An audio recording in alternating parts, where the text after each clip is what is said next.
ಕವರಲ್ಲ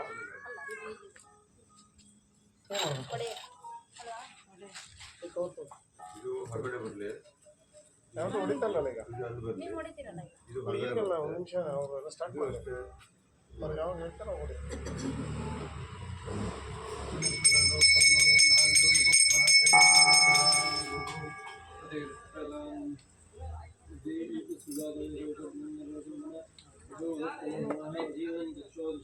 दीपं समर्पयामि धूपं समर्पयामि ततो नैवेद्यं वरदो निधायाम्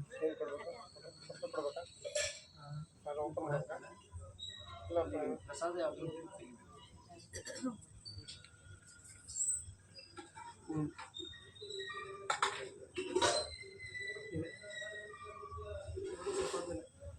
अपवित्र पवित्र वा सर्वास्मरे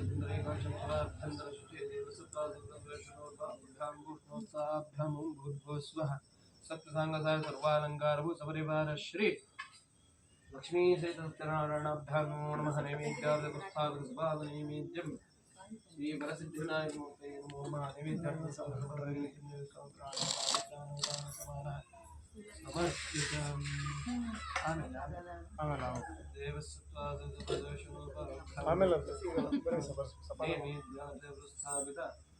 समर्पित सपादनैवेद्यवक्षं विसर्जयामि कृपया कृतामस्तप्रक्षालं कल्पयामि घोषं कल्पयामि धन्यवादं भोगे प्रथमायुक्तं नागुलेदरतं चूर्णं कर्पूरजयुक्तं ताम्बूलं रेषिणां मुखनादनादताम्बूलं नैवेद्यं विसर्जयामि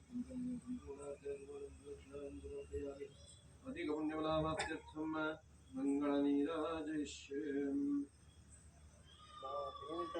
ಹೊಡೆಯುತ್ತೆ ದೊಡ್ಡ ದಬ್ಬರಿ ಇರಲ್ಲ ಪೂರ್ತಿ ಹಣ್ಣು ತುಂಬ ಅದೇ ಕಾಣ್ತಿರ್ಲಿ ಫೋಟೋನ ಕಾಣಲ್ಲ ಅಂತ ಹಿಂಗೆ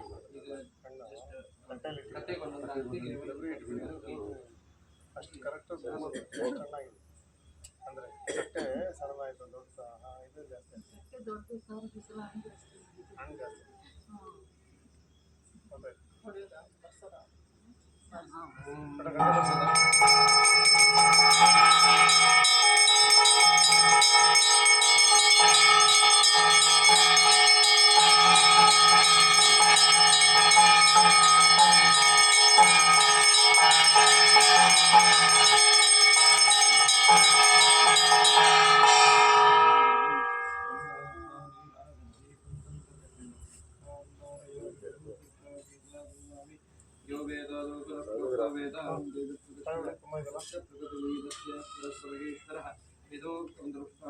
समर्पयामि अन्यथा शरणं नास्ति त्वमेव शरणं मम तस्मात् कारुण्यभावेन रक्षोत्तम प्रदक्षिणनमस्कारान् समर्पयामि प्रार्थयिष्ये नारायणाभ्यः वासुदेवाय मे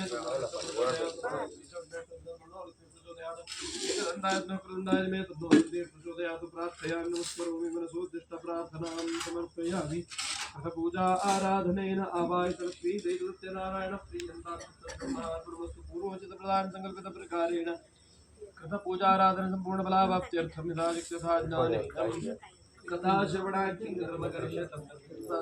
निर्विघ्नगणपतिर्प्रार्थयिष्ये ओम गुरु ब्रह्मा गुरुर्विष्णु गुरुर्देवो महेश्वर गुरु साक्षात् परब्रह्म तस्मै श्री गुरवे नमः ओम गुरुभ्यो नमः ओम गंगणपतये नमो नमः ओम विनायक गणाधीश सर्वदेव नमस्कृत पार्वती प्रिय विघ्नेश मम विघ्नं निवारय गंगणपतये नमो नमः प्रार्थयामि नमस्करोमि मनसोद्दिष्टप्रार्थनां समर्पयामि ओम एकदा नैमिषारण्ये ऋषयशौनकादेव वृतेन तपसा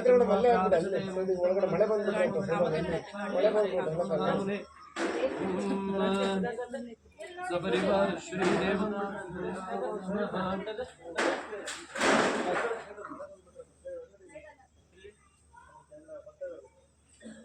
एकदा नैमिषारण्ये ऋषयः शौनकादयः पृच्छुर्मुनयः सर्वे सूतं पौराणिकं खलु ನಾವು ಈ ಸತ್ಯನಾರಾಯಣ ವ್ರತವನ್ನು ಸುಮಾರು ಕಳೆದ 1 ವರ್ಷದಿಂದ ಪ್ರತಿ ಪೌರ್ಣಿಮೆಯಂದು ಈ ಮಹಾವರಸಿದ್ಧಿ ವಿನಾಯಕನ ಸನ್ನಿಧಾನದಲ್ಲಿ ನಡೆಸಿಕೊಂಡು ಬರ್ತಾ ಇದ್ದೇವೆ. ಪ್ರತಿನಿತ್ಯವೂ ಕೂಡ ಆ ಭಗವಂತನ ಆರಾಧನೆಯನ್ನು ನಡೆಸ್ತಾ ಪ್ರತಿ ಪೌರ್ಣಿಮೆಯಂದು ವರಸಿದ್ಧಿ ವಿನಾಯಕನ ಪೂಜೆಯ ಜೊತೆಗೆ ಸತ್ಯನಾರಾಯಣ ವ್ರತವನ್ನು ಮಾಡಿ ಸತ್ಯನಾರಾಯಣ ಕಥೆಯನ್ನು ಕೇಳ್ತಾ ಇದ್ದೇವೆ. ಪ್ರೋಕ್ಷಣೆ ಆಗಿ ಈ ಒಂದೊಂದು ಕಾಯಿ ಹೊಡೆದು ಇಟ್ಟರೆ 3 ಕಾಯಿ ಹೊಡೆದು ನೈವೇದ್ಯಕ್ಕೊಂದೊಂದು ಕಾಯಿ ಸಪರಿವಾರ ಶ್ರೀದೇವತಾಭ್ಯೋ ನಮೋ ನಮಃ. ಶ್ರೀ ಮಹಾವಿಷ್ಣುವಿನ ಪೂಜೆಯ ಜೊತೆಗೆ ಸತ್ಯನಾರಾಯಣ ಕಥೆಯನ್ನು ಕೇಳ್ತಾ ಇದ್ದೇವೆ. ನಮಗೆಲ್ಲ ತಿಳಿದೇ ಇದೆ ಕಥೆಯನ್ನು ಕೇಳಿ ಕೇಳಿ. ನೈಮಿಷ ಎನ್ನುವಂತಹ ಅರಣ್ಯ ಹುಟ್ಟಿರುವುದು ಹೇಗೆ ಅಂತ ಋಷಿಮುನಿಗಳೆಲ್ಲರೂ ಸೇರಿ ತಪಸ್ಸನ್ನ ಮಾಡಬೇಕು, ತಪಸ್ಸನ್ನ ಆಚರಿಸಬೇಕು ಅಂತ ಅಂದ್ಕೊಂಡಾಗ ಯಾವ ಸ್ಥಳ ಯೋಗ್ಯವಾದಂಥದ್ದು ಅಂತ ಬ್ರಹ್ಮದೇವರ ಬಳಿಯಲ್ಲಿ ಪ್ರಾರ್ಥಿಸಿ ಕೇಳಿಕೊಂಡಾಗ ಬ್ರಹ್ಮದೇವರು ಒಂದು ಚಕ್ರವನ್ನ ನಿರ್ಮಿಸಿ ಅದನ್ನು ಉರುಳಿಸಿಬಿಟ್ರು. ಆ ಚಕ್ರ ಎಲ್ಲಿ ಹೋಗಿ ಆಕರ್ಷಣೆಯಾಗಿ ನಿಲ್ಲುತ್ತೋ ಅದನ್ನ ಆ ಪ್ರದೇಶವನ್ನ ತಪೋ ಯೋಗ್ಯ ಭೂಮಿ ಅಂತ ತಿಳ್ಕೊಳ್ಳಿ ಅಂತ ಹೇಳಿ ಬ್ರಹ್ಮದೇವರು ಋಷಿಮುನಿಗಳಿಗೆಲ್ಲರಿಗೂ ಆದೇಶವನ್ನ ಕೊಟ್ಟರು. ಆ ರೀತಿಯಾಗಿ ಆ ಚಕ್ರ ಎಲ್ಲ ಲೋಕವನ್ನ ಸುತ್ತರೆದು ಭೂಲೋಕದಲ್ಲಿ ಒಂದು ಕಡೆ ಬಂದು ಆಕರ್ಷಣೆಯಾಗಿ ನಿಂತುಕೊಂತು. ಅಂತಹ ಅರಣ್ಯ ಭೂಪ್ರದೇಶವನ್ನ ನೈಮಿಷ ಎನ್ನುವಂತಹ ಅರಣ್ಯ ಅಂತ ಕರೆದು. ಅಂದ್ರೆ ನೈಮಿ ಅಂದ್ರೆ ಚಕ್ರ ಅಂತ ಅರ್ಥ.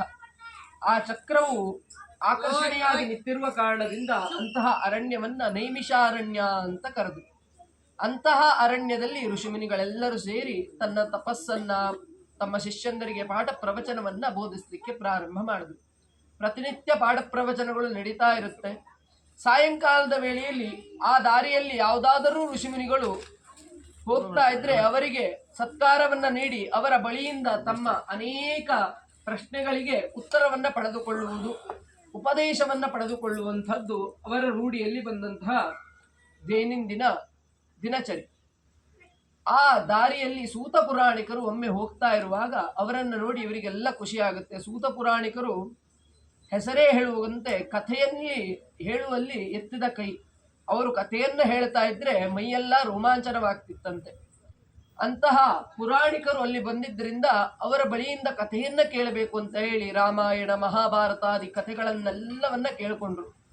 ಆ ನಂತರ ಕೊನೆಯಲ್ಲಿ ಋಷಿಗಳೆಲ್ಲರೂ ಸೇರಿ ಆ ಶಿಷ್ಯಂದರೆಲ್ಲರೂ ಸೇರಿ ಅವರ ಬಳಿಯಲ್ಲಿ ಒಂದು ಪ್ರಶ್ನೆಯನ್ನು ಇಡ್ತಾರೆ. ರಾಮಾಯಣ ಮಹಾಭಾರತವನ್ನೆಲ್ಲ ಕೇಳಿದ್ವಿ. ದಶರಥ ತನಗೆ ಪುತ್ರ ಇರಲಿಲ್ಲ ಅಂತ ಹೇಳಿ ಪುತ್ರಕಾಮೇಷ್ಟಿ ಯಾಗವನ್ನ ಮಾಡಿ ಶ್ರೀರಾಮಚಂದ್ರನನ್ನ ಪಡ್ಕೊಂಡ. ಅನೇಕ ರಾಜರುಗಳು ಪುತ್ರಕಾಮೇಷ್ಟಿ ಯಾಗ, ರಾಜಸೂ ಯಾಗ, ಅಶ್ವಮೇಧ ಯಾಗ ಇಂತಹ ಮಹಾ ಯಾಗಗಳನ್ನ ಮಾಡಿ ಸಂಪತ್ತನ್ನ ಅದೇ ರೀತಿಯಾಗಿ ಪುತ್ರ ಸಂತಾನವನ್ನ ಎಲ್ಲವನ್ನ ಗಳಿಸ್ಕೊಂಡ್ರು. ಆದರೆ ಮುಂದೆ ಕಲಿಯುಗದಲ್ಲಿ ಮನುಷ್ಯನ ಆಯುಷ್ಯ ಎನ್ನುವಂಥದ್ದು ಕಮ್ಮಿ, ಮನುಷ್ಯನಿಗೆ ಸಮಯ ಎನ್ನುವಂಥದ್ದು ಕಮ್ಮಿ. ಅವನ ಬರಿಯಲ್ಲಿ ಈ ಇಂತಹ ದೊಡ್ಡ ದೊಡ್ಡ ಯಾಗವನ್ನ ಮಾಡಲಿಕ್ಕೆ ಸಮಯ ಎನ್ನುವಂಥದ್ದು ಇರೋದಿಲ್ಲ. ಸಮಯದ ಅಭಾವದಿಂದ ಅವರು ತುಂಬಾ ಕಷ್ಟವನ್ನ ಪಡ್ತಾರೆ. ಮಾಡಿರುವಂತಹ ಕರ್ಮವನ್ನು ತೊಳ್ಕೊಳ್ಳಿಕ್ಕೆ ಜಾಗ ಇಲ್ಲ. ಅನ್ಯ ದೇಶೇ ಕೃತಂ ಪಾಪಂ ಪುಣ್ಯ ಕ್ಷೇತ್ರೇ ನಶ್ಯತಿ. ಬೇರೆ ದೇಶದಲ್ಲಿ ಮಾಡಿರುವಂತಹ ಪಾಪ ಕರ್ಮಗಳು ಪುಣ್ಯಕ್ಷೇತ್ರಕ್ಕೆ ಬಂದು ಅಲ್ಲಿ ನಮ್ಮ ಪಾಪವನ್ನ ಕಳ್ಕೊಳ್ಬಹುದಂತ. ಅಂತಹ ಪುಣ್ಯ ತೀರ್ಥಕ್ಷೇತ್ರಗಳಿಗೆ ಹೋಗಿ ಭೇಟಿ ನೀಡೋದ್ರಿಂದ ಮಾಡಿದಂತಹ ಬೇರೆ ಪ್ರದೇಶದಲ್ಲಿ ಮಾಡಿದಂತಹ ಹಲವಾರು ಪಾಪಗಳು ನಷ್ಟವಾಗುತ್ತೆ. ಪುಣ್ಯಕ್ಷೇತ್ರದ ದರ್ಶನದಿಂದ, ದೇವತಾ ದರ್ಶನದಿಂದ, ದೇವಾಲಯ ದರ್ಶನದಿಂದ. ಆದರೆ ಪುಣ್ಯಕ್ಷೇತ್ರೇ ಕೃತಂ ಪಾಪಂ ವಜ್ರಲೇಪೋ ಭವಿಷ್ಯತಿ. ಒಂದು ವೇಳೆ ದೇವಸ್ಥಾನಗಳಿಗೆ ಬಂದು ಅಥವಾ ಪುಣ್ಯಕ್ಷೇತ್ರ ತೀರ್ಥಕ್ಷೇತ್ರಗಳಿಗೆ ಬಂದು ಪಾಪಕರ್ಮವನ್ನ ಮಾಡಿದ್ರು ಅಂದ್ರೆ ಅದು ವಜ್ರಲೇಪೋ ಭವಿಷ್ಯತಿ. ಅದನ್ನ ಕಳ್ಕೊಳ್ಳಿಕ್ಕೆ ಎಲ್ಲಿ ಹೋದ್ರೂ ಸಾಧ್ಯ ಇಲ್ಲ. ಆದ್ರಿಂದ ಗೊತ್ತಿದ್ದೋ ಗೊತ್ತಿಲ್ಲದೇನೋ ಹಲವಾರು ತಪ್ಪನ್ನು ಮಾಡ್ತಾನೆ ಹೊರಗಡೆ ದೇಶಗಳಲ್ಲಿ. ಹಾಗೆ ಪುಣ್ಯಕ್ಷೇತ್ರಕ್ಕೂ ಬಂದು ಹಲವಾರು ತಪ್ಪನ್ನು ಮಾಡ್ತಾನೆ ಗೊತ್ತಿದ್ದೋ ಗೊತ್ತಿಲ್ಲದೇನೋ. ಅಂತಹ ತಪ್ಪುಗಳನ್ನು ಅವನ ಆಚರಿಸಿ ಅವನ ಪಾಪಕರ್ಮಗಳನ್ನು ಕಳೆದುಕೊಳ್ಳಿಕ್ಕೆ ಸಾಧ್ಯವಾಗದೆ ಅಥವಾ ಅಂತಹ ಪಾಪಕರ್ಮವನ್ನು ಕಳೆದುಕೊಳ್ಳಲು ಮಾಡುವಂತಹ ಯೋಗ್ಯವಾದಂತಹ ಯಾವ ದೊಡ್ಡ ದೊಡ್ಡ ಯಾಗಗಳಿದೆಯೋ ಅದನ್ನು ಆಚರಿಸಲಿಕ್ಕೆ ಸಮಯ ಇಲ್ಲದೆ ಅವನು ಕಷ್ಟವನ್ನು ಪಡ್ತಾನೆ. ಅವನು ಕಷ್ಟದಿಂದ ಹೇಗೆ ಹೊರಗೆ ಬರಬೇಕು, ಅವನ ಕಷ್ಟ ದೂರ ಆಗಲಿಕ್ಕೆ ಏನಾದರೂ ಉಪಾಯ ಇದ್ದರೆ ತಿಳಿಸಿ ಅಂತ ಹೇಳಿ ಸೂತ ಪುರಾಣಿಕರನ್ನ ಕೇಳಿದಾಗ ನಾರದ ಮಹರ್ಷಿಗಳಿಗೆ ಉಪದೇಶ ಮಾಡಿದಂತಹ ಶ್ರೀ ಸತ್ಯನಾರಾಯಣ ವ್ರತಕಥೆಯನ್ನು ಹೇಳ್ತೇನೆ ಅಂತ ಹೇಳಿ ಕಥೆಯನ್ನು ಪ್ರಾರಂಭಿಸ್ತಾರೆ. ಹಿಂದೆ ನಾರದ ಮಹರ್ಷಿಗಳು ಇದೇ ಪ್ರಶ್ನೆಯನ್ನು ಇಟ್ಟುಕೊಂಡು ಲೋಕವನ್ನೆಲ್ಲ ಸಂಚರಿಸಿ ಮಾನವನ ಕಷ್ಟ ಕಾರ್ಪಣ್ಯಗಳನ್ನು ದೂರ ಮಾಡಲಿಕ್ಕೆ ಯೋಗ್ಯವಾದಂತಹ ಉಪಾಯ ಏನಾದರೂ ಇದ್ದರೆ ತಿಳ್ಕೊಳ್ಬೇಕು ಅಂತ ಹೇಳಿ ಎಲ್ಲ ಋಷಿಮುನಿಗಳ ಬಳಿಯಲ್ಲಿ ಹೋಗಿ ಕೇಳ್ತಾರೆ. ನಾರದ ಮಹರ್ಷಿಗಳಿಗೆ ಉಳಿದ ಋಷಿಗಳೆಲ್ಲ ಹೇಳ್ತಾರೆ, ನಾವು ಸಂಸಾರ ಬಂಧನದಿಂದ ದೂರ ಬಂದವರು, ನಮಗೆ ದುಃಖ ಅಂದರೆ ಏನು ಅಂತ ಗೊತ್ತಿಲ್ಲ, ದುಃಖದ ಜೊತೆಗೆ ಇರಬೇಕು ಅಂದರೆ ಸಂಸಾರದ ಬಂಧನದಲ್ಲಿ ಬೀಳಬೇಕು, ಯಾವುದನ್ನು ಹಿಡ್ಕೊಂಡವರಲ್ಲ, ನಮ್ಮ ಹತ್ರ ಬಂದು ದುಃಖದಿಂದ ದೂರ ಬರೋದು ಹೇಗೆ ಅಂತ ಕೇಳಿದ್ರೆ ನಾವೇನು ಹೇಳ್ತೀವಿ, ಇರೋದು ಒಂದೇ ಮಾರ್ಗ, ಸನ್ಯಾಸ ಮಾರ್ಗ ಅಂತೀವಿ. ಅದನ್ನು ಗೃಹಸ್ಥರೆಲ್ಲ ಆಚರಿಸ್ಲಿಕ್ಕೆ ಸಾಧ್ಯ ಇದೆಯಾ? ಸಾಧ್ಯ ಇಲ್ಲ. ಆದ್ದರಿಂದ ನೀನೊಂದು ಕೆಲಸ ಮಾಡು, ಇದು ನಮ್ಮ ಹತ್ರ ಕೇಳಿದ್ರೆ ಪರಿಹಾರ ಸಿಗೋದಲ್ಲ, ನೀನು ಭಗವಂತನನ್ನ ತ್ರಿಮೂರ್ತಿಗಳಲ್ಲಿ ಮೊರೆ ಹೋಗಬೇಕು ಅಂತ ಹೇಳಿ ನಾರದ ಮಹರ್ಷಿಗಳಿಗೆ ಹೇಳಿದ್ರಂತೆ. ನಾರದ ಮಹರ್ಷಿಗಳು ಅದರಂತೆ ಸೀದಾ ಬ್ರಹ್ಮಲೋಕಕ್ಕೆ ಬಂದರು. ಬ್ರಹ್ಮದೇವ ವೇದಗಳ ಅಧ್ಯಯನವನ್ನು ಮಾಡ್ತಾ ಸರಸ್ವತಿಯ ವೀಣೆನಾದವನ್ನು ಕೇಳ್ತಾ ಕುಳಿತುಕೊಂಡಿದ್ದ. ಅವನ ಬಳಿಯಲ್ಲಿ ಹೋಗಿ ಕೇಳಿದ್ರು, ಅಲ್ಲ ಭಗವಂತ, ಮನುಷ್ಯ ಎನ್ನುವಂಥವನು ಕಲಿಯುಗದಲ್ಲಿ ತುಂಬ ಕಷ್ಟವನ್ನ ಪಡ್ತಾನೆ, ಆ ಕಷ್ಟದಿಂದ ದೂರವಾಗಲಿಕ್ಕೆ ಯಾವುದಾದ್ರೂ ಉಪಾಯ ಇದ್ದರೆ ಹೇಳು, ಮನುಷ್ಯನ ಪಾಲನೆ ಹೇಗೆ ಮಾಡಬಹುದು ಅಂತ ತಿಳಿಸ್ಕೊಡು ಅಂತ ಹೇಳಿ. ಬ್ರಹ್ಮದೇವರು ಹೇಳಿದ್ರಂತೆ, ಇದನ್ನ ನನ್ನ ಹತ್ರ ಕೇಳಿದ್ರೆ ಸ್ವಲ್ಪ ಕಷ್ಟ, ನಾನು ಸೃಷ್ಟಿಸಬಲ್ಲೆ, ಅವರನ್ನು ಕಾಯಿ, ಅವ್ರಿಗೆ ದುಃಖ ಬಂದ್ರೆ ಅವರ ದುಃಖವನ್ನು ದೂರ ಮಾಡು ಅಂದ್ರೆ ನನಗೇನು ಗೊತ್ತು, ಇನ್ನೊಂದು 4 ಸೃಷ್ಟಿ ಮಾಡು ಅಂದ್ರೆ ಮಾಡ್ತೀನಿ, ಇನ್ನೊಂದು 4 ಮನುಷ್ಯರು ಸೃಷ್ಟಿ ಮಾಡಬೇಕಾ ಮಾಡ್ತೀನಿ, ಇನ್ನೊಂದು 4 ಇಷ್ಟು ಪ್ರಾಣಿಗಳನ್ನ ಸೃಷ್ಟಿ ಮಾಡಬೇಕಾ, ಜನಾಂಗವನ್ನ ಸೃಷ್ಟಿ ಮಾಡಬೇಕಾ ಮಾಡಿಬಿಡುವಲ್ಲೆ. ಅವರಿಗೆ ಕಷ್ಟ ಬಂತು ಅಂತ ಹೇಳಿ ನನ್ನ ಹತ್ರ ಬಂದ್ರೆ ನನ್ನ ಹತ್ರ ಉತ್ತರ ಇಲ್ಲ, ಇದಕ್ಕೆ ನೀನು ಈಶ್ವರ ಅಥವಾ ವಿಷ್ಣುವನ್ನ ಮೊರೆ ಹೊಕ್ಕಬೇಕು ಇದಕ್ಕೆ ಅಂತ. ಆಯ್ತು ಅಂತ ಹೇಳಿ ನಾರದ ಮಹರ್ಷಿಗಳು ರುದ್ರನ ಬಳಿಗೆ ಹೋದ್ರಂತೆ. ರುದ್ರನ ಬಳಿಗೆ ಹೋಗಿ ಕೇಳಿದಾಗ ಇದಕ್ಕೆಲ್ಲ ಒಂದೇ ಪರಿಹಾರ, ನಾನು ಸಂಹಾರಕರ್ತ, ಸಂಹಾರ ಮಾಡಿದ್ರೆ ಎಲ್ಲ ದುಃಖಗಳು ನಾಶ ಆಗುತ್ತೆ, ಸಂಹಾರ ಮಾಡಿದ್ಮೇಲೆ ದುಃಖ ಎಲ್ಲಿಂದ ಬರಬೇಕು, ಹಾಗಿದ್ರೆ ಅವನು ಬ್ರಹ್ಮದೇವ ಸೃಷ್ಟಿ ಮಾಡಿದನಲ್ಲ, ಹಾಗಿದ್ರೆ ಸಂಹಾರ ಮಾಡಬೇಕಾ ಅಂತ ಕೇಳ್ದ. ದುಃಖವನ್ನ ದೂರ ಮಾಡು ಅಂತ ಹೇಳಿದ್ದು, ಸಂಹಾರ ಮಾಡ್ಲಿಕ್ಕಲ್ಲ. ಆದ್ರಿಂದ ದುಃಖವನ್ನ ದೂರ ಮಾಡ್ಲಿಕ್ಕೆ ಯಾರು ಶಕ್ತರು ಅಂತ ಕೇಳಿದಾಗ ಒಬ್ಬನೇ ಪಾಲನಕರ್ತನಾದಂತಹ ಮಹಾವಿಷ್ಣುವಿನ ಬಳಿಗೆ ಹೋದ್ರೆ ಪಾಲಿಸುವನು ಅವನೇ, ಕಾಯುವನು ಅವನೇ, ಅವನೇ ದುಃಖವನ್ನ ದೂರ ಮಾಡಿ ಸಂತೋಷವನ್ನ ತುಂಬಬೇಕು, ಅವನೇ ಯಾವುದಾದ್ರೂ ಒಂದು ಉಪಾಯವನ್ನು ತಿಳಿಸ್ಕೊಡ್ತಾನೆ, ಅವನ ಬಳಿಗೆ ಹೋಗು ಅಂತ ಹೇಳಿದ್ರು. ಒಂದು ಚಿಕ್ಕ ಕತೆ ಬರ್ತದೆ, ನಾವೆಲ್ಲ ಕೇಳೇ ಇರ್ತೀವಿ. ಒಬ್ಬ ಮಹಿಳೆ ತನ್ನ ಮಗ ತುಂಬ ಬೆಲ್ಲವನ್ನು ತಿಂತಾ ಇದ್ನಂತೆ. ಬೆಲ್ಲವನ್ನು ಕಂಡ ತಕ್ಷಣ ಬೆಲ್ಲವನ್ನು ಎಲ್ಲೇ ಇದ್ರೂ ಕೂಡ ತಗೊಂಡು ಹೋಗಿ ಬೆಲ್ಲವನ್ನು ತಿನ್ನೋದು. ಆ ಮಹಿಳೆಗೆ ಬಹಳ ಚಿಂತೆ ಆಗಿತ್ತು, ಈ ಮಗ ಯಾಕೆ ಇಷ್ಟು ಬೆಲ್ಲ ತಿನ್ನೋದು ಒಳ್ಳೆಯದೇ, ಅತಿಯಾದ್ರೆ ಅಮೃತವೂ ಕೂಡ ವಿಷವೇ, ಈ ರೀತಿ ಬೆಲ್ಲ ಯಾಕೆ ತಿಂತಾ ಇದ್ದಾನೆ, ಬೆಲ್ಲವನ್ನು ತಿನ್ನೋದನ್ನು ಸ್ವಲ್ಪ ಬಿಡಿಸ್ಬೇಕಲ್ಲ, ಏನು ಮಾಡಬೇಕು ಅಂತ ಗೊತ್ತಾಗಿಲ್ಲ. ಆಗ ಯಾರೋ ಒಬ್ರು ಹೇಳಿದ್ರು, ಊರಿಗೆ ಒಬ್ಬ ಸನ್ಯಾಸಿಗಳು ಬಂದಿದ್ದಾರೆ, ತುಂಬ ಪವಾಡವನ್ನು ಮಾಡ್ತಾರೆ, ಅವರು ಹೇಳಿದ್ದೆಲ್ಲ ಮಾಡಿಕೊಡ್ತಾರೆ, ಅವರಲ್ಲಿ ಭಕ್ತಿಯಿಂದ ಪ್ರಾರ್ಥನೆ ಮಾಡಿದ್ರೆ ಏನು ಬೇಕಿದ್ರು ಸಿದ್ಧಿ ಆಗುತ್ತೆ ಅಂತ ಹೇಳಿದ್ದಾರೆ, ಆದ್ರಿಂದ ಅವ್ರ ಬಳಿಗೆ ಹೋಗು ಅಂತ ಯಾರೋ ಅಂದ್ರಂತೆ. ಆ ಮಹಿಳೆ ತನ್ನ ಮಗನ್ನ ಕರ್ಕೊಂಡು ಹೋದ್ಲು, ಗುರುಗಳ ಬಳಿಗೆ ಹೇಳಿದ್ರು, ಈ ರೀತಿಯಾಗಿ ತನ್ನ ಮಗ ತುಂಬ ಬೆಲ್ಲವನ್ನು ತಿಂತಾಳೆ, ಅವನ ಬೆಲ್ಲವನ್ನು ಬಿಡ್ಲಿಕ್ಕೆ ಏನಾದರೂ ಉಪಾಯವನ್ನಿದ್ದು ಹೇಳಿ, ಹೇಗೆ ಬಿಡಬಹುದು ಅಂತ ನೀವೇ ಒಂದು ಮಾರ್ಗವನ್ನು ತೋರಿಸ್ಬೇಕು ಅಂತ ಆ ತಾಯಿ ಆ ಗುರುಗಳ ಹತ್ತಿರ ಬೇಡ್ಕೊಂಡ್ಳು. ಗುರುಗಳಂದ್ರಂತೆ, ಒಂದು ಕೆಲಸ ಮಾಡು, 2 ದಿನ ಬಿಟ್ಟು ಬಾ ಅಂತ. ತಾಯಿ 2 ದಿನ ಬಿಟ್ಟು ಮಗನ್ನ ಕರ್ಕೊಂಡು ಮತ್ತೆ ಹೋದ್ಲು. 2 ದಿನ ಬಿಟ್ಟು ಹೋದ ನಂತರ ಗುರುಗಳಂದ್ರಂತೆ, ಇಲ್ಲ, ಇನ್ನೊಂದು ವಾರ ಬಿಟ್ಟುಕೊಂಡು ಬಾ ಅಂತ ಹೇಳಿ. ತಾಯಿಗೆ ಏನು ಮಾಡಬೇಕು ಗೊತ್ತಾಗಲಿಲ್ಲ. ಗುರುಗಳ ಆಜ್ಞೆ ಆಯ್ತು ಅಂದ್ಲು, ಮತ್ತೆ ಮನೆಗೆ ಹೋದ್ಲು. ಮತ್ತೊಂದು ವಾರ ಬಿಟ್ಟು ಬಂದ್ಲು. ಗುರುಗಳಂದ್ರು, ಇಲ್ಲ, ಸಮಯ ಸಾಕಾಗ್ತಾ ಇಲ್ಲ ನನಗೆ, ಇನ್ನೊಂದು 15 ದಿನ ಬಿಟ್ಕೊಂಡು ಬಾ ಅಂತ ಹೇಳಿ. ಆ ನಂತರ ಅವಳು 15 ದಿನ ಬಿಟ್ಟು ಮತ್ತೆ ಬಂದ್ಲು. ಸುಮಾರು 1 ತಿಂಗಳು ಕಳೆದಿತ್ತು. 1 ವಾರ, 2 ದಿನ, 4 ದಿನ ಅಂತ ಮುಂದೆ ಹಾಕಿ 1 ತಿಂಗಳು ಕಳೆದು ಹೋಗಿತ್ತು. ಗುರುಗಳೇ, ಈಗಾದರೂ ಏನಾದರೂ ಒಂದು ಉಪಾಯವನ್ನು ಹೇಳಿ ಅಂದರು. ಗುರುಗಳು ಮಗನನ್ನು ಕರೆದ್ರಂತೆ, ಹತ್ರ ಕರೆದು ಹೇಳಿದ್ರಂತೆ, ಮಗ, ಬೆಲ್ಲ ತುಂಬ ತಿನ್ನಬಾರ್ದು, ಯಾವುದನ್ನು ಕೂಡ ಜಾಸ್ತಿ ತಿಂದರೂ ಕೂಡ ಅದು ವಿಷ ಆಗುತ್ತೆ, ಆ ರೀತಿಯಾಗಿ ಬೆಲ್ಲ ಎಷ್ಟು ಬೇಕೋ ಅಷ್ಟು ಅಮ್ಮ ಹಾಕಿದಷ್ಟೇ ತಿನ್ನು, ನೀನು ಸಿಕ್ಕಲ್ಲೆಲ್ಲ ಬೆಲ್ಲ ತಿನ್ನಕ್ಕೆ ಹೋಗಬೇಡ ಅಂತ ಅಂದ್ರಂತೆ. ಆಯ್ತಾ ಗುರುಗಳೇ, ಮುಗೀತಾ ಅಂತ ಕೇಳಿದ್ರಂತೆ ತಾಯಿ. ಹೌದು ಮುಗೀತು, ಇಷ್ಟೇ ಹೇಳಬೇಕೀಗ ಇದ್ದಿದ್ದು ಅಂತ ಗುರುಗಳಂದರು. ಅಲ್ಲ ಗುರುಗಳೇ, ಇದನ್ನೇ ಹೇಳಕ್ಕೆ ಅಂತ 1 ತಿಂಗಳಿಂದ ನನ್ನನ್ನು ಬಂದು ಹೋಗು ಅಂತ ಬಾ ಬಾ ಬಾ ಅಂತ ಕರೆದೆಯ, ಯಾಕೆ ಇಷ್ಟಲ್ಲ ಇದನ್ನೇ ಹೇಳಕ್ಕೆ ಇಷ್ಟು ದಿನವನ್ನು ತೆಗೆದುಕೊಂಡ್ರಿ ಅಂತ ಕೇಳಿದಾಗ ಆ ಗುರುಗಳಂದ್ರಂತೆ, ಇಲ್ಲಮ್ಮ, ನಾನು ಮೊದಲು ಬೆಲ್ಲ ತಿಂತಿದ್ದೆ, ನೀವು ಹೇಳಿದ ಮೇಲೆ ಗೊತ್ತಾಯ್ತು ಬೆಲ್ಲ ತಿನ್ನೋದು, ರಾಶಿ ತಿನ್ನೋದು ತಪ್ಪು ಅಂತ ಹೇಳಿ. ನಾನು ಅವನಿಗೆ ಉಪದೇಶವನ್ನು ಮಾಡಬೇಕಿದ್ರೆ, ಈ ಉಪದೇಶವನ್ನು ನಾನು ಹೇಳಬೇಕಿದ್ರೆ ಮೊದಲು ನಾನು ಸರಿ ಇರಬೇಕಲ್ಲ. ನಾನು ಬೆಲ್ಲವನ್ನು ಬಿಡಬೇಕಿತ್ತು, ಆಗತ್ತೇನೋ ಅಂತ 2 ದಿನ ಪ್ರಯತ್ನ ಪಟ್ಟೆ, ಆಗಿಲ್ಲ. ಮತ್ತೊಂದು ವಾರ ಅದಕ್ಕೋಸ್ಕರ ಸಮಯವನ್ನು ತಗೊಂಡೆ, ಆದರೂ ಆಗಲಿಲ್ಲ. ಅದಕ್ಕೋಸ್ಕರ ಮತ್ತೆ 15 ದಿನ ಸಮಯವನ್ನು ತಗೊಂಡು ಬೆಲ್ಲವನ್ನು ನಾನು ಸಂಪೂರ್ಣವಾಗಿ ಬಿಟ್ಟಿದ್ದೇನೆ. ಅದಕ್ಕೋಸ್ಕರ ನಾನೀಗ ಆ ಉಪದೇಶವನ್ನು ಮಾಡ್ತಾ ಇದ್ದೇನೆ. ಅಂದರೆ ಯಾರ ಬಳಿಯಲ್ಲಿ ಉಪದೇಶವನ್ನು ಕೇಳಲಿಕ್ಕೆ ಹೋಗ್ತಾರೋ ಆ ಉಪದೇಶವನ್ನು ಕೊಡುವಂಥವರು ಆ ಉಪದೇಶಕ್ಕೆ ಯೋಗ್ಯರಾಗಿರಬೇಕು. ಆ ಮಾತನ್ನು ಹೇಳಬೇಕಿದ್ರೆ ಅವರು ಅದನ್ನು ಯಾರು ಫಾಲೋ ಮಾಡ್ತಾರೋ, ಯಾರು ಅದನ್ನು ಅನುಸರಿಸ್ತಾರೋ ಅವರ ಬಳಿಯಲ್ಲಿ ಉಪದೇಶವನ್ನು ತೆಗೆದುಕೊಂಡ್ರೆ ಉತ್ತಮ. ಅದನ್ನು ತಿಳಿದುಕೊಂಡಂತಹ ಗುರುಗಳು ಆ ರೀತಿಯಾಗಿ ಉಪದೇಶ ಮಾಡಿದ್ರು. ಅದೇ ರೀತಿಯಾಗಿ ರುದ್ರನ ಬಳಿಯಲ್ಲಿ, ಬ್ರಹ್ಮದೇವರ ಬಳಿಯಲ್ಲಿ ಹೋಗಿ ನೀನು ಅವರನ್ನು ಕಾಯಿ ಅಂದರೆ ಅವರ ಇರೋ ಕೆಲಸನೇ ಸಂಹಾರ ಮತ್ತು ಸೃಷ್ಟಿ. ಅವರಿಬ್ಬರು ಕಾಯಿ ಅಂದರೆ ದುಃಖವನ್ನು ಹೇಗೆ ದೂರ ಮಾಡ್ಲಿಕ್ಕೆ ಸಾಧ್ಯ? ಆದ್ದರಿಂದ ನೀನು ವಿಷ್ಣುವಿನ ಬಳಿ ಹೋಗು ಅಂತ ಹೇಳಿದ್ರು. ಆ ಉಪದೇಶಕ್ಕೆ ಸರಿಯಾಗಿ ವಿಷ್ಣುವಿನ ಬಳಿಗೆ ಬರ್ತಾನೆ. ಅವನು ಚತುರ್ಭುಜನಾಗಿ ಶಂಖಚಕ್ರ ಗದಾ ಪದ್ಮದಿಂದ ಕಂಗೊಳಿಸ್ತಾ ಇದ್ದ. ಲಕ್ಷ್ಮೀದೇವಿಯನ್ನ ಪಕ್ಕದಲ್ಲಿ ಕುಳಿಸ್ಕೊಂಡಿದ್ದ. ಲಕ್ಷ್ಮೀದೇವಿ ಅವನ ಪಾದದ ಬಳಿಯಲ್ಲಿ ಕುತ್ಕೊಂಡು ಅವನ ಕಾಲನ್ನ ಒತ್ತುತ್ತಾ ಇದ್ಲು. ಇಲ್ಲಿ ಒಂದು ಸುಂದರವಾದಂತಹ ಕಥೆ ಇದೆ. ಲಕ್ಷ್ಮೀದೇವಿಗೆ ಶ್ರೀ ಮಹಾವಿಷ್ಣು ಸ್ಥಾನ ಕೊಟ್ಟಿರುವಂಥದ್ದು ಹೃದಯ ಭಾಗದಲ್ಲಿ. ಲಕ್ಷ್ಮೀ ಹೃದಯ ಮಂತ್ರಿತೆ, ಲಕ್ಷ್ಮೀ ಹೃದಯ ಮಂತ್ರದಲ್ಲಿ ಲಕ್ಷ್ಮೀನಾರಾಯಣ ಹೃದಯ ಪಾರಾಯಣದಲ್ಲಿ ಮಂತ್ರ ಬರುತ್ತೆ. ಯಥಾ ತ್ವಂ ವಿಷ್ಣು ಹೃದಯ ಸ್ಥಿತೆ, ಹೇಗೆ ನೀನು ವಿಷ್ಣುವಿನ ಹೃದಯದಲ್ಲಿ ನೆಲೆಸಿದ್ದೀಯೋ ಅದೇ ರೀತಿಯಾಗಿ ನಮ್ಮ ಮನೆಯಲ್ಲಿ ನೆನೆಸು ಅನ್ನುವಂಥ ಮಂತ್ರಗಳು ಬರುತ್ತೆ. ಆ ಹೃದಯದಲ್ಲಿ ಕುಳಿತುಕೊಂಡಂತಹ ಲಕ್ಷ್ಮೀದೇವಿ ಅವನ ಪಾದದ ಬುಡದಲ್ಲಿ ಯಾಕೆ ಹೋದ್ಲು ಅಂತ ಅಂದರೆ, ಲಕ್ಷ್ಮಿಗೆ ಹೃದಯದಲ್ಲಿ ಸ್ಥಾನ ಕೊಟ್ಟ ನಂತರ ಮಹಾವಿಷ್ಣು ಲಕ್ಷ್ಮೀದೇವಿ ಕುಳಿತುಕೊಂಡಿದ್ದಾಗ ಸುಮ್ಮನೆ ಕೂತ್ಕೊಂಡಿದ್ರೆ ಏನಾದರೂ ಕೆಲಸ ಬೇಕಲ್ಲ ಕೈಗೆ, ಏನು ಮಾಡಬೇಕು ಅಂತ ಗೊತ್ತಾಗಲಿಲ್ಲ. ಅವನ ಹೃದಯದಲ್ಲಿ ನಿಧಾನವಾಗಿ ನೋಡ್ತಾ ಹೋದ್ಲು. ಅವನಲ್ಲಿರುವಂತಹ ಗುಣಗಳು ಕಾಣಿತು ಅವನಿಗೆ. ಲಕ್ಷ್ಮೀದೇವಿ ಆ ಗುಣಗಳನ್ನು ಒಂದೊಂದೇ ಲೆಕ್ಕ ಹಾಕ್ಲಿಕ್ಕೆ ಶುರು ಮಾಡಿದ್ಲು.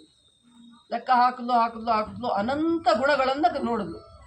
ಆದ್ರಿಂದ ಅವಳಿಗನಿಸ್ತಂತೆ, ಓಹೋ, ಈ ಮಹಾವಿಷ್ಣುವಿನಲ್ಲಿ ತುಂಬ ಗುಣಗಳಿದೆ, ಇವುಗಳನ್ನು ನೋಡಿ ಲೆಕ್ಕ ಹಾಕಿ ಮುಗಿಲಿಕ್ಕೆ ಸಾಧ್ಯ ಇಲ್ಲ. ಆದ್ದರಿಂದ ಇವನ ದೇಹದಲ್ಲಿರುವಂತಹ ಗುಣಗಳನ್ನು ಲೆಕ್ಕ ಹಾಕಬೇಕಿದ್ರೆ ಮೊದಲು ಚಿಕ್ಕ ಭಾಗದಿಂದ ನಾವು ಪ್ರಾರಂಭ ಮಾಡಬೇಕು. ಚಿಕ್ಕ ಭಾಗ ಅಂದರೆ ಯಾವುದು? ದೇಹದಲ್ಲಿ ಅತ್ಯಂತ ಚಿಕ್ಕ ಭಾಗ ಕಿರುಬೆರಳು.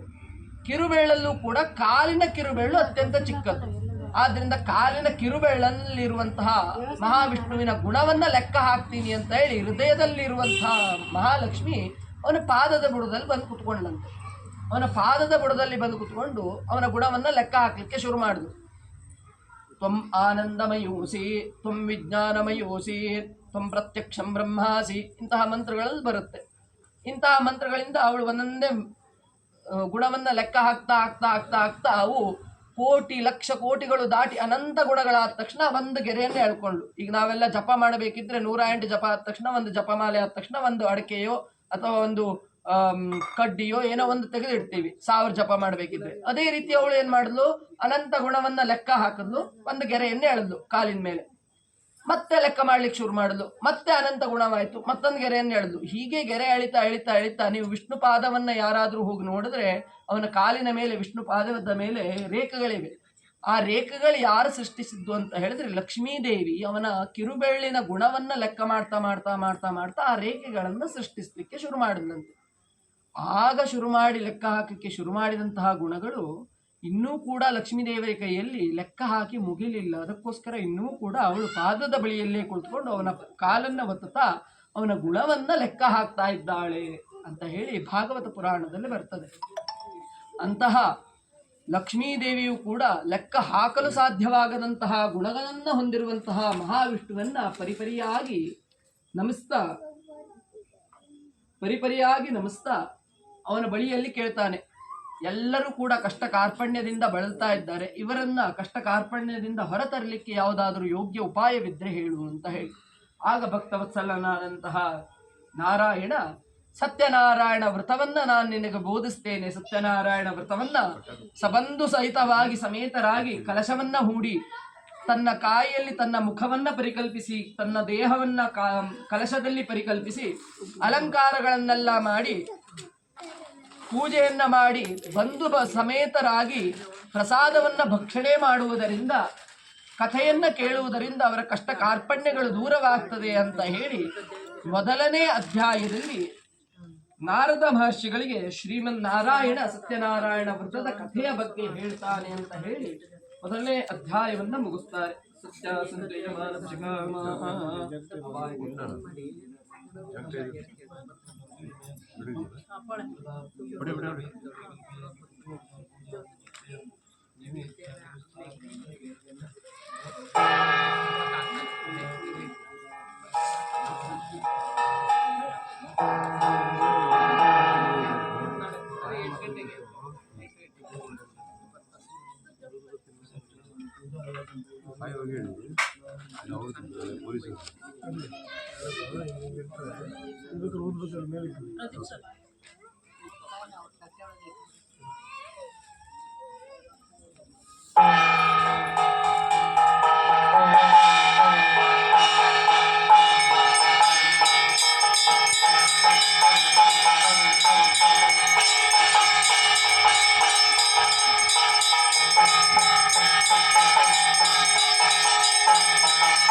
ಸತ್ಯನಾರಾಯಣ ವ್ರತವನ್ನ ಭಕ್ತಿ ಭಾವದಿಂದ ಸಪಾದವನ್ನ ನೈವೇದ್ಯವನ್ನ ಮಾಡಿ ಬಂಧು ಸಮೇತರಾಗಿ ಸತ್ಯನಾರಾಯಣ ಕಥೆಯ ವ್ರತವನ್ನ ಕೇಳಿ ಪ್ರಸಾದವನ್ನ ಭಕ್ಷಣೆ ಮಾಡಿದ್ರೆ ಕಷ್ಟ ಕಾರ್ಪಣ್ಯಗಳಿಂದ ದೂರವಾಗ್ತದೆ ಎಂಬುವಂತಹ ಮಾತನ್ನ ಕೇಳಿದ ನಾರದ ಮಹರ್ಷಿಗಳು ಒಂದು ಪ್ರಶ್ನೆಯನ್ನು ಇಡ್ತಾರೆ.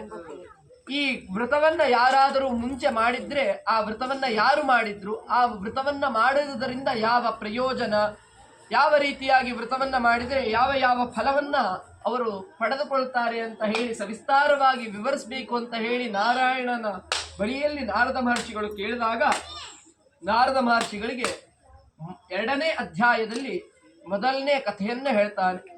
ಕಾಶಿ ಎನ್ನುವಂತಹ ಪಟ್ಟಣದಲ್ಲಿ ಒಬ್ಬ ಬಡ ಬ್ರಾಹ್ಮಣ ದಿನನಿತ್ಯ ಭಿಕ್ಷಾಟನೆಯನ್ನ ಮಾಡಿ ತನ್ನ ಹೊಟ್ಟೆಯನ್ನ ತುಂಬಿಸ್ಕೊಳ್ತಾ ಇದ್ದ. ಇಂತಹ ಸಂದರ್ಭದಲ್ಲಿ ಅವನ ಕಷ್ಟ ಕಾರ್ಪಣ್ಯವನ್ನ ನೋಡಿ ಅವನನ್ನ ಕಷ್ಟಗಳಿಂದ ದೂರ ಮಾಡಬೇಕು ಅಂತ ಹೇಳಿ ಭಗವಂತ ಆಲೋಚಿಸಿ ವೃದ್ಧನ ವೇಷದಲ್ಲಿ ಅವನ ಬಳಿಯಲ್ಲಿ ಬರ್ತಾನೆ. ವೃದ್ಧನ ವೇಷದಲ್ಲಿ ಬಂದಂತಹ ಅವನು ಕೇಳ್ತಾನೆ, ನಿನಗೆ ಯಾಕೆ ಈ ರೀತಿಯಾದಂತಹ ಪರಿಸ್ಥಿತಿ ಬಂದಿದೆ, ಏನಾಯ್ತು ನಿನಗೆ, ಯಾಕೆ ಇಷ್ಟು ದುಃಖದಿಂದ ಬಳಲ್ತಾ ಇದ್ದೀಯಾ ಅಂತ ಹೇಳಿ ಕೇಳಿದಾಗ ಅವನ ಕಷ್ಟದ ಕಾರಣ, ಅವನ ಮನೆಯ ಸಮಸ್ಯೆ, ಅವನಿಗೆ ಪುತ್ರ ಸಂತಾನ ಇಲ್ಲದಿರುವುದು ಎಲ್ಲ ವಿಷಯವನ್ನ ಆ ಬ್ರಾಹ್ಮಣ ಆ ವೃದ್ಧನ ಬಳಿಯಲ್ಲಿ ಹೇಳ್ತಾನೆ. ಅದನ್ನ ಕೇಳಿ, ಹಾಗಾದರೆ ನೀನು ಈ ಕಷ್ಟಗಳಿಂದ ಹೊರಬರಬೇಕಾದ್ರೆ ಸತ್ಯನಾರಾಯಣ ವ್ರತ ಎನ್ನುವಂಥದ್ದಿದೆ.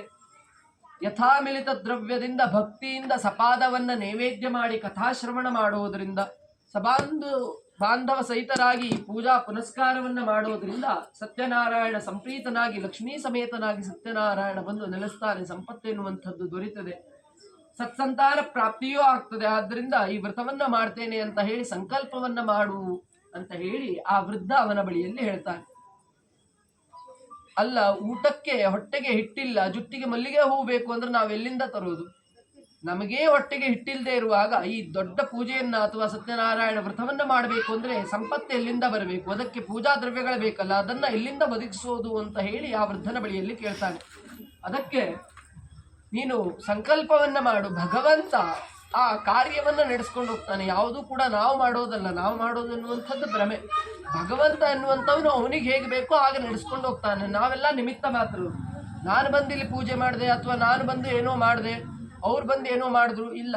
ಆ ಭಗವಂತನಿಗೆ ಬೇಕು ಅಂದಾಗ ಅವರನ್ನು ಕರೆಸ್ಕೊಳ್ತಾನೆ, ಭಗವಂತನಿಗೆ ಬೇಡ ಮತ್ತೊಬ್ಬರನ್ನು ಕರೆಸ್ಕೋಬೇಕು ಅಂದಾಗ ಮತ್ತೊಬ್ಬರನ್ನು ಕರೆಸ್ಕೊಳ್ತಾನೆ. ಆದ್ರಿಂದ ಅವನ ಸೇವೆಯನ್ನ ಮಾಡಲಿಕ್ಕೆ ಸಿಕ್ಕಷ್ಟು ದಿನ ನಾವು ಭಕ್ತಿಯಿಂದ ಸೇವೆಯನ್ನ ಮಾಡುವಂಥದ್ದು. ಹಾಗೆ ಸತ್ಯನಾರಾಯಣ ವ್ರತದ ಸಂಕಲ್ಪವನ್ನು ಮಾಡು. ಸಂಕಲ್ಪ ಮಾಡ್ಲಿಕ್ಕೆ ಮಾತ್ರ ನಮ್ಮಿಂದ ಸಾಧ್ಯ. ಆ ಪೂಜೆಯನ್ನ ನಾನು ಮಾಡ್ತೇನೆ, ಈ ರೀತಿಯಾಗಿ ಮಾಡ್ತೇನೆ, ಹಾಗೆ ಮಾಡ್ತೇನೆ ಅಂತ ಹೇಳಲಿಕ್ಕೆ ನಮ್ಮಿಂದ ಸಾಧ್ಯ ಇಲ್ಲ. ಆದ್ರಿಂದ ನೀನು ಭಕ್ತಿಯಿಂದ ಸಂಕಲ್ಪವನ್ನ ಮಾಡ್ಕೋ ಅಂತ ಹೇಳಿ ಅವನ ಬಳಿಯಲ್ಲಿ ಹೇಳ್ತಾನೆ. ಅದೇ ರೀತಿಯಾಗಿ ಆ ಬ್ರಾಹ್ಮಣ ಭಕ್ತಿಯಿಂದ ಸಂಕಲ್ಪವನ್ನ ಮಾಡಿದ. ಆಶ್ಚರ್ಯ ಎನ್ನುವಂತೆ ಆ ದಿನ ಭಿಕ್ಷಾಟನೆಯಲ್ಲಿ ಅವನಿಗೆ ದ್ರವ್ಯವೆನ್ನುವಂಥದ್ದು 2 ಪಟ್ಟು ಹೆಚ್ಚಿಗೆ ಸಿಕ್ಕಿ ಅದೇ ದ್ರವ್ಯದಿಂದ ಮನೆಯಲ್ಲಿ ಸತ್ಯನಾರಾಯಣ ವ್ರತವನ್ನ ಯಥಾಭಕ್ತಿ ಯಥಾ ಮಿಲಿತ ದ್ರವ್ಯಗಳಿಂದ ಪೂಜಾ ಕೈಂಕರ್ಯವನ್ನ ನೆರವೇರಿಸಿದ. ಆ ನಂತರ ಪ್ರತಿ ಮಾಸವೂ ಕೂಡ ಆ ಸತ್ಯನಾರಾಯಣ ವ್ರತವನ್ನ ಮಾಡ್ತಾ ಸತ್ಯನಾರಾಯಣನ ದೇವತಾ ಕೃಪೆಗೆ ಪಾತ್ರನಾಗಿ ಮನೆಯಲ್ಲಿ ಲಕ್ಷ್ಮಿ ಎನ್ನುವಂಥದ್ದು ನೆಲೆಸ್ತು. ಅದೇ ಕೆಲವು ವರ್ಷಗಳಲ್ಲಿ ಅವನಿಗೆ ಸತ್ಸಂತಾನ ಪ್ರಾಪ್ತಿಯೂ ಕೂಡ ಆಯಿತು. ಹೀಗೆ ಅವನು ಶ್ರೀಮಂತನಾಗಿ ಬೆಳೀತಾ ಹೋದ. ಒಂದು ದಿನ ಅದೇ ಮಾರ್ಗದಲ್ಲಿ ಅವನ ಮನೆಯ ಹಾದಿಯಲ್ಲಿ ಒಬ್ಬ ಕಟ್ಟಿಗೆ ಮಾಡುವಂತಹ ವ್ಯಾಪಾರಿ ಎನ್ನುವಂಥವನು ಬರ್ತಾ ಇದ್ದ. ಅವನು ಬಹಳ ಬಳಿಲ್ದವನಾಗಿ ತನಗೆ ಬಾಯಾರಿಕೆಯಿಂದ ನೀರನ್ನ ಕುಡಿಬೇಕು ಅಂತ ಅನಿಸಿ ಅವನ ಮನೆ ಬಳಿಯಲ್ಲಿ ಕಟ್ಟಿಗೆಯನ್ನು ಇಟ್ಟು ಮನೆಯ ಒಳಗೆ ಹೋಗಿ ನೋಡ್ತಾನೆ. ಸತ್ಯನಾರಾಯಣ ವ್ರತ ಎನ್ನುವಂಥದ್ದು, ಪೂಜೆ ಎನ್ನುವಂಥದ್ದು ನಡೀತಾ ಇತ್ತು. ಕುಳಿತುಕೊಂಡು ಕೇಳ್ದ, ಸ್ವಲ್ಪ ನೀರನ್ನ ಕೊಡಿ ಅಂತ ಕೇಳ್ದ. ಪೂಜೆ ನಡೀತಾ ಇದೆ, ಪೂರ್ತಿ ಕಥೆಯನ್ನ ಕೇಳು, ಪೂಜೆಯಲ್ಲಿ ಭಾಗವಹಿಸು, ನಿನಗೆ ನೀರಿನ ಜೊತೆಗೆ ಪ್ರಸಾದವೂ ಕೂಡ ಸಿಗುತ್ತೆ ಅಂತ ಅಂದ್ರು. ಅವನು ಅಲ್ಲೇ ಕುಳಿತುಕೊಂಡು ಕಥೆಯನ್ನೆಲ್ಲ ಕೇಳ್ದ. ಅವನಿಗೆ ಬಹಳ ಸಂತೋಷವಾಯಿತು. ನೀರನ್ನ ಕುಡ್ದ, ಪ್ರಸಾದವನ್ನ ತಿಂದ. ಆ ನಂತರ ಕೇಳಿದ, ಈ ಪೂಜೆಯನ್ನು ಯಾಕೆ ಮಾಡುವುದು? ಚಿಕ್ಕ ಪೂಜೆ ಕಂಡ ಹಾಗೆ ಆಗುತ್ತೆ, ಬಹಳ ದೊಡ್ಡ ಆಡಂಬರ ಇಲ್ಲ, ದೊಡ್ಡ ಯಾಗ ಯಜ್ಞಗಳಿಲ್ಲ. ಈ ರೀತಿಯಾದಂತಹ ಸಣ್ಣ ಕಲಶವನ್ನ ಇಟ್ಟು ಸತ್ಯನಾರಾಯಣನ ಒಂದು ಭಾವಚಿತ್ರವನ್ನ ಇಟ್ಟು ಪೂಜೆಯನ್ನ ಮಾಡ್ತಾ ಇದ್ದೀರಾ, ಯಾತಕ್ಕೋಸ್ಕರ ಮಾಡುವುದು, ಹೇಗೆ ಮಾಡುವುದು ಎನ್ನುವಂಥದ್ದನ್ನ ಕೇಳಿದುಕೊಂಡ. ಅವನಿಗೂ ಬಹಳ ಸಂತೋಷವಾಯಿತು. ಆ ಸತ್ಯನಾರಾಯಣ ಕೃಪೆಯಿಂದ ಹೇಗೆ ಅವನು ಶ್ರೀಮಂತನಾದ, ಅವನಿಗೆ ಸತ್ಸಂತಾನ ಪ್ರಾಪ್ತಿ ಹೇಗಾಯಿತು ಅಂತ ತಿಳ್ಕೊಂಡು ಅವನು ತಾನೂ ಕೂಡ ಸತ್ಯನಾರಾಯಣ ವ್ರತವನ್ನ ಮಾಡ್ತೇನೆ ಸಂಕಲ್ಪವನ್ನ ಮಾಡಿಕೊಂಡ. ಸಂಕಲ್ಪ ಮಾತ್ರದಿಂದ ಆ ದಿನ ಅವನಿಗೆ ಕಟ್ಟಿಗೆ ವ್ಯಾಪಾರದಲ್ಲಿ 2 ಪಟ್ಟು ದ್ರವ್ಯ ಎನ್ನುವಂಥದ್ದು ದೊರೆತು ಅವನು ಕೂಡ ಸತ್ಯನಾರಾಯಣ ವ್ರತವನ್ನ ಮಾಡಲಿಕ್ಕೆ ಪ್ರಾರಂಭ ಮಾಡಿದ. ಕೆಲವೇ ತಿಂಗಳಲ್ಲಿ ಅವನು ಕೂಡ ಶ್ರೀಮಂತನಾಗಿ ಬೆಳೆದ. ಅವನ ವ್ಯಾಪಾರ ಎನ್ನುವಂಥದ್ದು ವಿಸ್ತಾರವಾಯಿತು. ಹೀಗೆ ಬೆಳೆದು ನಿಂತದ್ದನ್ನ ನೋಡಿ ಆ ಊರಿನ ಜನರಿಗೆ ಸ್ವಲ್ಪ ಹೊಟ್ಟೆ ಕಿಚ್ಚು ಬಂತು. ಯಾರಾದ್ರೂ ಒಬ್ರು ಪಕ್ಕದ ಮನೆಯಲ್ಲಿ ಏನಾದ್ರೂ ಒಂದು ಹೆಚ್ಚಿಗೆ ದ್ರವ್ಯವನ್ನ ಪಡೆದುಕೊಂಡ್ರೆ ಅಥವಾ ಹೆಚ್ಚಿಗೆ ಶ್ರೀಮಂತರಾಗ್ತಾ ಹೋದ್ರೆ ಕಣ್ಣು ಕುಕ್ಕೋದು ಜಾಸ್ತಿ. ಏನ್ ಮಾಡಿದ್ರು ಏನೋ, ಯಾರಿಗೆ ಕೆಟ್ಟದ್ ಬಯಸಿ ಅಥವಾ ಯಾರಿಗೆ ಕೆಟ್ಟದ್ ಮಾಡಿ ದುಡ್ಡನ್ನು ಗಳಿಸಿದ್ರು ಏನೋ, ಆ ರೀತಿ ಮೊದಲು ಕೆಟ್ಟ ವಿಚಾರಗಳು ಮನುಷ್ಯನಿಗೆ ಬರೋದು ಬೇಗ. ಹಾಗೆ ಆ ಊರಿನ ಜನರೆಲ್ಲ ಅವರ ಮೇಲೆ ಅನುಮಾನವನ್ನ ಪಟ್ಟು ರಾಜನ ಬಳಿಗೆ ದೂರನ್ನ ಕೊಡ್ತಾರೆ. ರಾಜನು ಅವರನ್ನ ಕರೆಸಿ ಈ ವಿಚಾರದ ಬಗ್ಗೆ ವಿಚಾರಿಸಿದಾಗ ಸತ್ಯನಾರಾಯಣ ಪೂಜಾ ಮಹಿಮೆಯ ಬಗ್ಗೆ ತಿಳಿದುಕೊಳ್ತಾನೆ. ಆಗ ರಾಜ ಹೇಳ್ತಾನೆ, ನನಗೂ ಸಂತಾನ ಭಾಗ್ಯ ಇಲ್ಲ, ಸಂಪತ್ತೇನೋ ಇದೆ, ಅದನ್ನು ಅನುಭವಿಸುವವರು ಅಥವಾ ರಾಜ್ಯವನ್ನ ಮುನ್ನಡೆಸುವಂತಹ ಸತ್ಸಂತಾನ ಭಾಗ್ಯ ಇಲ್ಲ. ಒಂದು ವೇಳೆ ನೀವು ಹೇಳಿದ ಸತ್ಯವಾದ್ರೆ ನಾನು ಸಂಕಲ್ಪವನ್ನು ಮಾಡ್ತೇನೆ, ಸತ್ಯನಾರಾಯಣನ ಕೃಪೆಯಿಂದ ನನಗೆ ಸತ್ಸಂತಾನ ಪ್ರಾಪ್ತಿ ಆದ್ರೆ ನಿಮ್ಮನ್ನ ಕಾರಾಗೃಹಕ್ಕೆ ತಳ್ಳುವುದಿಲ್ಲ ಅಂತ ಹೇಳಿ ಸತ್ಯನಾರಾಯಣನ ವ್ರತದ ಮಹಿಮೆಯನ್ನ ಪರೀಕ್ಷಿಸುವುದಕ್ಕೋಸ್ಕರ ಸತ್ಯನಾರಾಯಣನ ಸಂಕಲ್ಪವನ್ನ ಮಾಡ್ತಾನೆ. ಸತ್ಯನಾರಾಯಣ ಪೂಜೆಯನ್ನ ಮಾಡ್ಕೊಡ್ತೀನಿ ಅಂತ ಹೇಳಿ ಸಂಕಲ್ಪ ಮಾತ್ರದಿಂದ ಅವಳ ಹೆಂಡತಿ ಎನ್ನುವಂಥವಳು ಗರ್ಭವನ್ನ ಧರಿಸ್ತಾಳೆ. ಗರ್ಭವನ್ನ ಧರಿಸಿದ ತಕ್ಷಣ ಆ ರಾಜನಿಗೆ ತುಂಬಾ ಸಂತೋಷವಾಗುತ್ತೆ. ಭದ್ರಾ ನದಿ ತೀರ ಎನ್ನುವಂತಹ ತೀರದ ಬಳಿಯಲ್ಲಿ ಕುಳಿತುಕೊಂಡು ಸತ್ಯನಾರಾಯಣ ವ್ರತವನ್ನ ಭಕ್ತಿಯಿಂದ ಅವನು ಆಚರಿಸ್ತಾ ಇರ್ತಾನೆ. ಅಂತಹ ಸಂದರ್ಭದಲ್ಲಿ ಭದ್ರಾ ನದಿ ತೀರದಿಂದ ಒಬ್ಬ ವ್ಯಾಪಾರಿ, ವಸ್ತ್ರ ವಜ್ರ ವೈಡೂರ್ಯಗಳ ವ್ಯಾಪಾರಿಯನ್ನ ಮಾಡುವಂತಹ ಒಬ್ಬ ವ್ಯಾಪಾರಿ ಅದೇ ಮಾರ್ಗದಲ್ಲಿ ಬರ್ತಾನೆ. ತನ್ನ ವಸ್ತ್ರಗಳನ್ನ ಎಲ್ಲ ಕಡೆ ವ್ಯಾಪಾರ ಮಾಡಿ ಬಂದಿದ್ದಾನೆ. ನದಿಯ ದಂಡದಲ್ಲಿ ನಿಂತ್ಕೊಂಡು ನೋಡ್ತಾ ಇದ್ದಾನೆ. ರಾಜ ಎನ್ನುವಂಥವನು ಸಾಮಾನ್ಯ ಜನರಂತೆ ಕುಳಿತುಕೊಂಡು ಸತ್ಯನಾರಾಯಣ ವ್ರತವನ್ನ ಮಾಡ್ತಾ ಇದ್ದ. ಅದನ್ನು ನೋಡಿ ಅವನಿಗೆ ಆಶ್ಚರ್ಯವಾಯಿತು. ಅವನು ಕೂಡ ಸತ್ಯನಾರಾಯಣ ವ್ರತದ ಕಥೆಯನ್ನ ಕೇಳಿಕೊಂಡು ಅಲ್ಲೇ ನಿಂತುಕೊಂಡು ಪ್ರಸಾದವನ್ನ ಭಕ್ಷಣೆ ಮಾಡದ ಎನ್ನುವನಿಗೆ 2ನೇ ಅಧ್ಯಾಯ ಪರಿಸಮಾಪ್ತಿ ಆಗ್ತದೆ.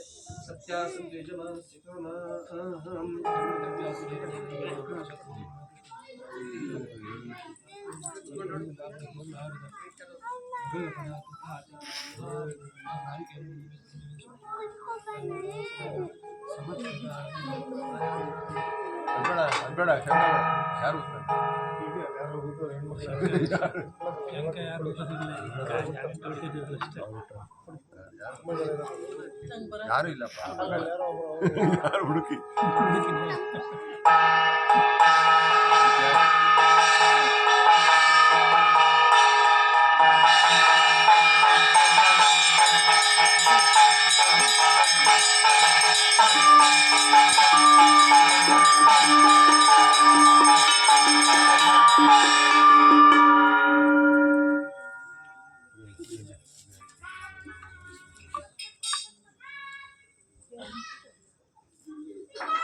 ಆ ವ್ಯಾಪಾರಿ ಎನ್ನುವಂಥವನು ಸತ್ಯನಾರಾಯಣ ವ್ರತ ಪೂಜಾ ಕೈಂಕರ್ಯವನ್ನ ನೋಡಿ ರಾಜರ ಬಳಿಯಲ್ಲಿ ಕೇಳ್ತಾನೆ. ಇಷ್ಟು ಸಾಮಾನ್ಯರಂತೆ ಕುಳಿತುಕೊಂಡು ಸತ್ಯನಾರಾಯಣ ವ್ರತವನ್ನ ಮಾಡ್ತಾ ಇದ್ದೀಯ, ಈ ವ್ರತದ ಮಹಿಮೆ ಏನು, ಈ ಪೂಜೆಯನ್ನು ಮಾಡುವುದು ಹೇಗೆ ಅಂತ ಹೇಳಿ ಕೇಳಿ ತಿಳಿದುಕೊಂಡ. ಸತ್ಸಂತಾನ ಪ್ರಾಪ್ತಿಯಾದರೆ ಸತ್ಯನಾರಾಯಣ ವ್ರತವನ್ನ ಮಾಡ್ತೇನೆ ಅಂತ ಹೇಳಿ ಸಂಕಲ್ಪವನ್ನ ಮಾಡಿದ್ದೆ, ಅದರಂತೆ ಸತ್ಯನಾರಾಯಣ ವ್ರತವನ್ನ ಮಾಡ್ತಾ ಇದ್ದೇನೆ ಅಂತ ಹೇಳುವುದನ್ನು ಕೇಳಿ ಅವನಿಗೆ ಬಹಳ ಸಂತೋಷವಾಯಿತು. ಹಾಗಿದ್ರೆ ನನಗೂ ಸಂತಾನ ಪ್ರಾಪ್ತಿ ಇಲ್ಲ, ಈಗಲೇ ಮನೆಗೆ ಹೋಗಿ ನನ್ನ ಹೆಂಡತಿ ಲೀಲಾವತಿಯ ಬಳಿಯಲ್ಲಿ ಎಲ್ಲ ವಿಷಯವನ್ನು ಅರ್ಹುತ್ತೇನೆ. ಅದೇ ರೀತಿಯಾಗಿ ಸತ್ಸಂತಾನ ಪ್ರಾಪ್ತಿಯಾದರೆ ನಾನು ಸತ್ಯನಾರಾಯಣ ವ್ರತವನ್ನ ಮಾಡಿಕೊಡ್ತೇನೆ ಅಂತ ಹೇಳಿ ಸಂಕಲ್ಪವನ್ನ ಮಾಡಿಕೊಂಡು ಮನೆಗೆ ಹೋಗ್ತಾನೆ. ಹೆಂಡತಿಗೆ ವಿಷಯವನ್ನ ಅರ್ಹುತ್ತಾನೆ. ಹೆಂಡತಿಗೂ ಕೂಡ ಬಹಳ ಸಂತೋಷವಾಯಿತು ಈ ವಿಷಯವನ್ನ ಕೇಳಿ. ಇಬ್ಬರೂ ಕೂಡ ಸಂಕಲ್ಪವನ್ನ ಮಾಡಿದ್ರು. ಸಂಕಲ್ಪ ಮಾತ್ರದಿಂದ ಸತ್ಯನಾರಾಯಣನ ಕೃಪೆಗೆ ಪಾತ್ರರಾಗಿ ಅವಳ ಹೆಂಡತಿ ಎನ್ನುವಂಥವಳು ಗರ್ಭವನ್ನ ಧರಿಸ್ತಾಳೆ. ಗರ್ಭವನ್ನ ಧರಿಸಿದಾಗ ಹೆಂಡತಿ ನೆನಪು ಮಾಡಿಕೊಡ್ತಾಳೆ ಸತ್ಯನಾರಾಯಣ ವ್ರತವನ್ನ ಮಾಡಬೇಕು ಅಂತ ಹೇಳಿ. ಆದರೆ ವ್ಯಾಪಾರಿ ನಾವು ಸತ್ಸಂತಾನ ಪ್ರಾಪ್ತಿ ಆದರೆ ವ್ರತವನ್ನ ಮಾಡ್ತೇವೆ ಅಂತ ಹೇಳಿ ಸಂಕಲ್ಪ ಮಾಡಿದ್ದು, ಸತ್ಸಂತಾನ ಪ್ರಾಪ್ತಿ ಇನ್ನೂ ಆಗಿಲ್ಲ, ಗರ್ಭವನ್ನು ಧರಿಸಿದ ಮಾತ್ರಕ್ಕೆ ಸತ್ಯನಾರಾಯಣ ವ್ರತವನ್ನ ಮಾಡಬೇಕು ಅಂತ ಇಲ್ಲ. ಆ ನಂತರ ನಾವು ಮಾಡೋಣ, ಮಗಳು ಅಥವಾ ಮಗನೋ ಅಥವಾ ಹುಟ್ಟಿದ ನಂತರ ಪುತ್ರ ಸಂತಾನ ಸತ್ಸಂತಾನ ಪ್ರಾಪ್ತಿಯಾದ ಮೇಲೆ ಸತ್ಯನಾರಾಯಣ ವ್ರತವನ್ನ ಮಾಡೋಣ ಅಂತ ಹೇಳಿ ಸತ್ಯನಾರಾಯಣ ಕಥೆಯನ್ನ ಮುಂದೆ ಹಾಕ್ತಾನೆ. ದಶಮೇ ಮಾಸಿ ವೈತಸ್ಯ ಕನ್ಯಾರತ್ನವ ಜಾಯತೆ. ಅವಳಿಗೆ ಒಂದು ಹೆಣ್ಣು ಮಗಳು ಜನಿಸ್ತಾಳೆ. ಹೆಣ್ಣು ಮಗಳು ಪ್ರತಿನಿತ್ಯ ಬೆಳೀತಾ ಹೋಗ್ತಾಳೆ. ಶುಕ್ಲ ಪಕ್ಷೇ ಯಥಾ ಶಶಿ, ಶುಕ್ಲ ಪಕ್ಷದ ಚಂದ್ರನಂತೆ ಅವಳು ಬೆಳೀತಾ ಹೋಗ್ತಾಳೆ. ತಂದೆಯಾದರೂ ವ್ಯಾಪಾರಕ್ಕೋಸ್ಕರ ಹೊರ ದೇಶಗಳಿಗೆ ನಡೀತಾನೆ. ಹೊರ ದೇಶದಿಂದ ಬರುವಷ್ಟರಲ್ಲಿ ಆ ಮಗಳು ಎನ್ನುವಂಥವಳು ತುಂಬಾ ಬೆಳೆದು ನಿಂತುಕೊಂಡಿದ್ದಾಳೆ. ಆಗ ಸತ್ಯನಾರಾಯಣ ವ್ರತವನ್ನ ಮಾಡೋಣ ಅಂತ ಹೇಳಿ ಅವನ ಹೆಂಡತಿ ಮತ್ತೆ ಪುನಃ ನೆನಪಿಸಿದಾಗ ಅವನು ಹೇಳ್ತಾನೆ, ಇಲ್ಲ, ಅವಳಿಗೆ ಮದುವೆ ಆಗುವಂತಹ ವಯಸ್ಸಾಗಿದೆ, ಆದ್ದರಿಂದ ಮದುವೆಯನ್ನ ಮಾಡಿ ಮದುವೆಯ ಸಂದರ್ಭದಲ್ಲಿ ಮದುವೆಯ ನಂತರ ಗಂಡ ಹೆಂಡತಿ ಇಬ್ಬರನ್ನ ಸೇರ್ಕೊಂಡು ಸತ್ಯನಾರಾಯಣ ವ್ರತವನ್ನ ಆಚರಿಸೋಣ ಅಂತ ಹೇಳಿ. ಅದೇ ರೀತಿಯಾಗಿ ಯೋಗ್ಯ ವರನನ್ನ ತನ್ನ ಸೇವಕರ ಬಳಿಯಿಂದ ಹುಡುಕಿಸಿ ತರಿಸ್ತಾನೆ. ಆ ಯೋಗ್ಯ ಯುವಕನಿಗೆ ತನ್ನ ಮಗಳನ್ನ ಕೊಟ್ಟು ಮದುವೆಯನ್ನ ಮಾಡ್ತಾನೆ. ಮದುವೆಯಾದ ಕೆಲವೇ ದಿನಗಳಲ್ಲಿ ತನ್ನ ಅಳಿಯನ ಜೊತೆಗೆ ವ್ಯಾಪಾರವನ್ನ ವಿಸ್ತರಿಸಬೇಕು, ಇನ್ನೂ ಹೆಚ್ಚಿಗೆ ಹಣವನ್ನ ಗಳಿಸಬೇಕು ಅನ್ನುವಂತಹ ಆಸೆಯಿಂದ ಅಳಿಯನ ಜೊತೆಗೆ ಬೇರೆ ದೇಶಕ್ಕೆ ವ್ಯಾಪಾರಕ್ಕೆ ಅಂತ ಹೇಳಿ ತೆರಳಿರ್ತಾರೆ. ಅದೇ ಸಂದರ್ಭದಲ್ಲಿ ಸತ್ಯನಾರಾಯಣನಿಗೆ ಕೋಪ ಎನ್ನುವಂಥದ್ದು ಬರುತ್ತೆ. ಸತ್ಯನಾರಾಯಣ ವ್ರತದ ಸಂಕಲ್ಪವನ್ನ ಮಾಡಿ ಹಲವು ವರ್ಷಗಳು ಕಳೆದರೂ ಕೂಡ ಸತ್ಯನಾರಾಯಣ ವ್ರತವನ್ನ ಮಾಡಿಲ್ಲ. ಆದ್ರಿಂದ ಸತ್ಯನಾರಾಯಣನು ಅವನಿಗೆ ಶಾಪವನ್ನ ಇಡ್ತಾನೆ. ಶಾಪದ ಪ್ರಭಾವದಿಂದ ಅವನಿಗೆ ವ್ಯಾಪಾರದಲ್ಲಿ ತುಂಬಾ ನಷ್ಟವಾಗುತ್ತೆ. ಅಳೆದುಳಿದಂತಹ ವಜ್ರ ವೈಡೂರ್ಯವನ್ನ ವಸ್ತ್ರಗಳನ್ನ ಕಟ್ಕೊಂಡು ಊರಿಗೆ ಹೊರಡಬೇಕು ಅಂತ ಹೇಳಿ ಅವರು ಹೋಗ್ಬೇಕಿರುವಾಗ ತಮ್ಮ ನದಿಯಲ್ಲಿ ತಮ್ಮ ದೋಣಿಯಲ್ಲಿ ಎಲ್ಲ ವಸ್ತ್ರ ವಜ್ರ ವೈಡೂರ್ಯಗಳನ್ನ ತುಂಬಿಸ್ಕೊಳ್ತಾರೆ. ಇನ್ನೇನು ಹೊರಡಬೇಕು, ಸಾಯಂಕಾಲವಾಯಿತು, ಸೂರ್ಯಾಸ್ತ ಆದ್ರಿಂದ ನದಿಯನ್ನು ದಾಟುವುದು ಕಷ್ಟ ಅಂತ ಹೇಳಿ ಅಲ್ಲೇ ತಂಗಿದ್ರು. ಅಲ್ಲೇ ಮರದ ಬಳಿಯಲ್ಲಿ ಮಲ್ಕೊಂಡ್ರು. ಹಾಗೆ ಮಲಗಿರುವಾಗ ಅದೇ ರಾಜನ ಬೊಕ್ಕಸವನ್ನ 2 ಜನ ಕಳ್ಳರು ಸತ್ಯನಾರಾಯಣನ ಮಾಯೆ ಪ್ರಭಾವದಿಂದ ಕದ್ದುಕೊಂಡು ಓಡ್ ಹೋಗ್ತಾರೆ. ಆ ರಾಜಭಟರು ಅವರನ್ನ ಹಿಂಬಾಲಿಸ್ಕೊಂಡು ಬರ್ತಾ ಇದ್ದಾರೆ. ಅವರನ್ನು ಇನ್ನೇನು ಹಿಡಿಬೇಕು ಅನ್ನುವಂತಹ ಸಂದರ್ಭದಲ್ಲಿ ಆ ಕಳ್ಳರು ಆ ಗಂಟಿನ ಚೀಲವನ್ನ, ವಜ್ರ ವೈಡೂರ್ಯ ಇರುವಂತಹ ಗಂಟಿನ ಚೀಲವನ್ನ ಈ ಅಳಿಯ ಮತ್ತು ಮಾವ ಇರುವಂತಹ ಜಾಗದಲ್ಲಿ ಬೀಸಾಕಿ ಓಡೋಗ್ತಾರೆ. ಆ ಬೀಸಾಡಿದ್ದ ಗಂಟನ್ನ ಹಿಡಿದುಕೊಂಡು ಇವರಿಬ್ಬರು ತೆಗೆದು ನೋಡ್ತಾ ಕುತ್ಕೊಂಡಿರ್ತಾರೆ, ಏನಿದೆ ಇದರಲ್ಲಿ ಅಂತ ಹೇಳಿ ತುಂಬಾ ಕುತೂಹಲದಿಂದ ನೋಡ್ತಾ ಇದ್ದಾರೆ. ಅಂತಹ ಸಂದರ್ಭದಲ್ಲಿ ಸೈನಿಕರು ಬಂದ್ರು, ನೋಡಿದ್ರು, ಗಂಟುಗಳು ಇಲ್ಲೇ ಇದೆ, ವಜ್ರ ವೈಡೂರ್ಯ ಇಲ್ಲೇ ಇದೆ. 2 ಜನ ಕಳ್ಳರು ಕದ್ಕೊಂಡು ಹೋಗ್ತಾ ಇರೋದನ್ನ ನೋಡಿದ್ರು. ಅವ್ರನ್ನ ಹಿಂಬಾಲಿಸ್ಕೊಂಡು ಬರ್ತಾ ಇದ್ರು. ಇವರಿಬ್ಬರೇ ಆ ಕಳ್ಳರು ಅಂದ್ಕೊಂಡ್ರು. ಅವರನ್ನ ಹಿಡ್ಕೊಂಡು ಸೀದಾ ರಾಜನ ಬಳಿಯಲ್ಲಿ ತೆಗೆದುಕೊಂಡು ಹೋಗಿ ನಿಲ್ಲಿಸಿದ್ರು. ಸತ್ಯನಾರಾಯಣನ ಮಾಯಿಂದ ಅವರು ಹೇಳಿರುವಂತಹ ಮಾತುಗಳನ್ನು ಯಾರೂ ಕೂಡ ಲೆಕ್ಕಿಸದೆ ಅವರನ್ನ ಕಾರಾಗೃಹಕ್ಕೆ ತಳ್ಳಿದರು. ಅದೇ ರೀತಿಯಾಗಿ ಮನೆಯಲ್ಲೂ ಕೂಡ ಸತ್ಯನಾರಾಯಣನ ಪ್ರಭಾವದಿಂದ ಮನೆಯಲ್ಲಿರುವಂತಹ ದವಸ ಧಾನ್ಯ, ವಜ್ರ ವೈಡೂರ್ಯಗಳು ಎಲ್ಲವನ್ನ ಕಳ್ಳರು ಬಂದು ಕದ್ದುಕೊಂಡು ಹೋಗ್ತಾರೆ. ಮನೆಯಲ್ಲಿ ಊಟಕ್ಕೋಸ್ಕರ ತಾಯಿ ಮತ್ತು ಮಗಳು ಇಬ್ಬರೂ ಕೂಡ ಭಿಕ್ಷಾಟನೆ ಮಾಡುವಂತಹ ಪ್ರಸಂಗ ಬರ್ತದೆ. ಇಲ್ಲಿ ತಂದೆ ಮತ್ತು ಅಳಿಯ ಇಬ್ಬರೂ ಕೂಡ ಜೈಲುವಾಸದಲ್ಲಿ ಕಾರಾಗೃಹದಲ್ಲಿದ್ದಾರೆ. ತಾಯಿ ಮತ್ತು ಮಗಳು ಇಬ್ಬರೂ ಕೂಡ ಊರಲ್ಲಿ, ಕಲಾವತಿ ಮತ್ತು ಲೀಲಾವತಿ ಇಬ್ಬರೂ ಕೂಡ ಊರಲ್ಲಿ ಭಿಕ್ಷಾಟನೆಯನ್ನ ಮಾಡಿಕೊಂಡು ಜೀವನವನ್ನ ಸಾಗಿಸ್ತಾ ಇದ್ದಾರೆ. ಯಾಕೆ ಇಷ್ಟು ಕಷ್ಟ ಬಂತು, ಯಾವುದಕ್ಕೋಸ್ಕರ ಈ ರೀತಿಯಾದಂತಹ ದುಃಖವನ್ನ ಪಡ್ತಾ ಇದ್ದೇನೆ ಅಂತ ಹೇಳಿ ಯಾರಿಗೂ ಕೂಡ ಅರಿವಿಲ್ಲ. ಹೀಗೆ ಭಿಕ್ಷಾಟನೆಯನ್ನ ಬೇಡ್ತಾ ಇರುವಂತೆ ಒಂದು ದಿನ ಮಗಳಿಗೆ ಒಂದು ದೇವಸ್ಥಾನದ ಬಳಿಯಲ್ಲಿ ಸತ್ಯನಾರಾಯಣ ವ್ರತವನ್ನ ಆಗ್ತಾ ಇರುವುದನ್ನ ನೋಡ್ತಾಳೆ. ಹೋಗಿ ಕುಳಿತುಕೊಂಡು ಸತ್ಯನಾರಾಯಣ ವ್ರತದಲ್ಲಿ ಭಾಗವಹಿಸಿ ಪೂಜಾ ಕೈಂಕರ್ಯವನ್ನ ಮುಗಿಸಿ ಪ್ರಸಾದವನ್ನ ಸ್ವೀಕರಿಸಿ ಬರಲಿಕ್ಕೆ ತಡವಾಗ್ತದೆ. ತಡವಾಗಿ ರಾತ್ರಿ ಮನೆಗೆ ಬಂದಿದ್ದರಿಂದ ತಾಯಿಗೆ ಆತಂಕದಿಂದ ಕೇಳ್ತಾಳೆ, ಯಾಕೆ ಎಷ್ಟು ಲೇಟ್ ಆಯ್ತು, ಏನ್ ಮಾಡ್ತಾ ಇದ್ದೆ, ಎಲ್ಲಿದ್ದೆ ಅಂತ ಹೇಳಿ ಕೇಳ್ತಾಳೆ.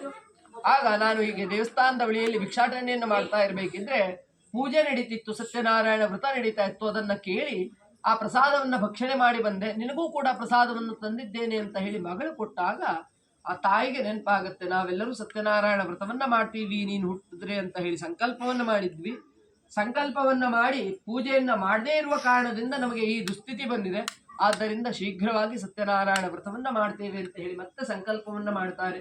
ಇಬ್ಬರೂ ಕೂಡ ದೇವರ ಬಳಿಗೆ ಹೋಗಿ ಭಕ್ತಿಯಿಂದ ಪ್ರಾರ್ಥಿಸ್ತಾರೆ, ನಾವು ಮಾಡಿರುವಂತಹ ತಪ್ಪನ್ನ ಮನ್ನಿಸಬೇಕು ಅಂತ ಹೇಳಿ.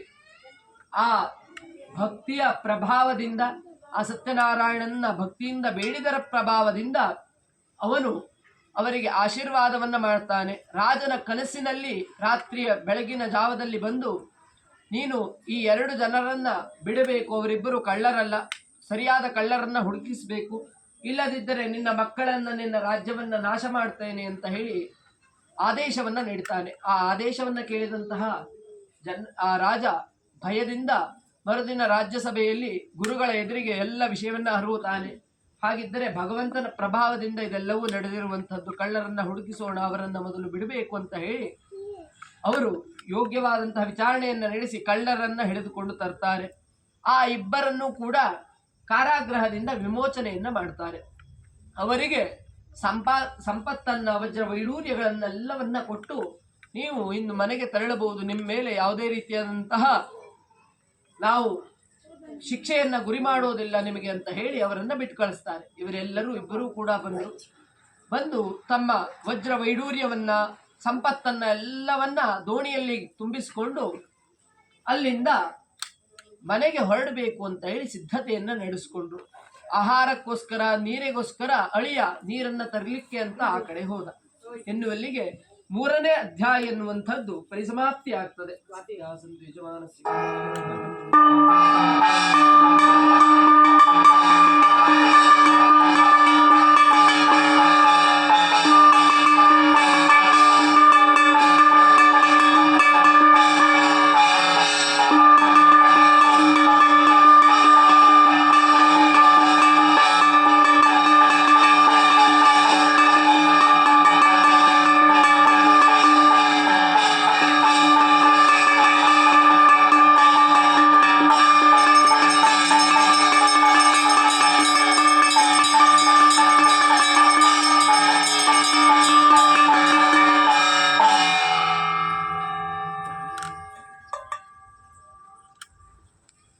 ಅದೇ ರೀತಿಯಾಗಿ 4ನೇ ಅಧ್ಯಾಯದಲ್ಲಿ ಸತ್ಯನಾರಾಯಣನಿಗೆ ಇವರನ್ನ ಪರೀಕ್ಷಿಸಬೇಕು ಅನ್ನುವಂತಹ ಆಸೆಯಿಂದ ಒಬ್ಬ ವೃದ್ಧನ ವೇಷದಲ್ಲಿ ಈ ಭಾವನ ಬಳಿಯಲ್ಲಿ ಬರ್ತಾನೆ.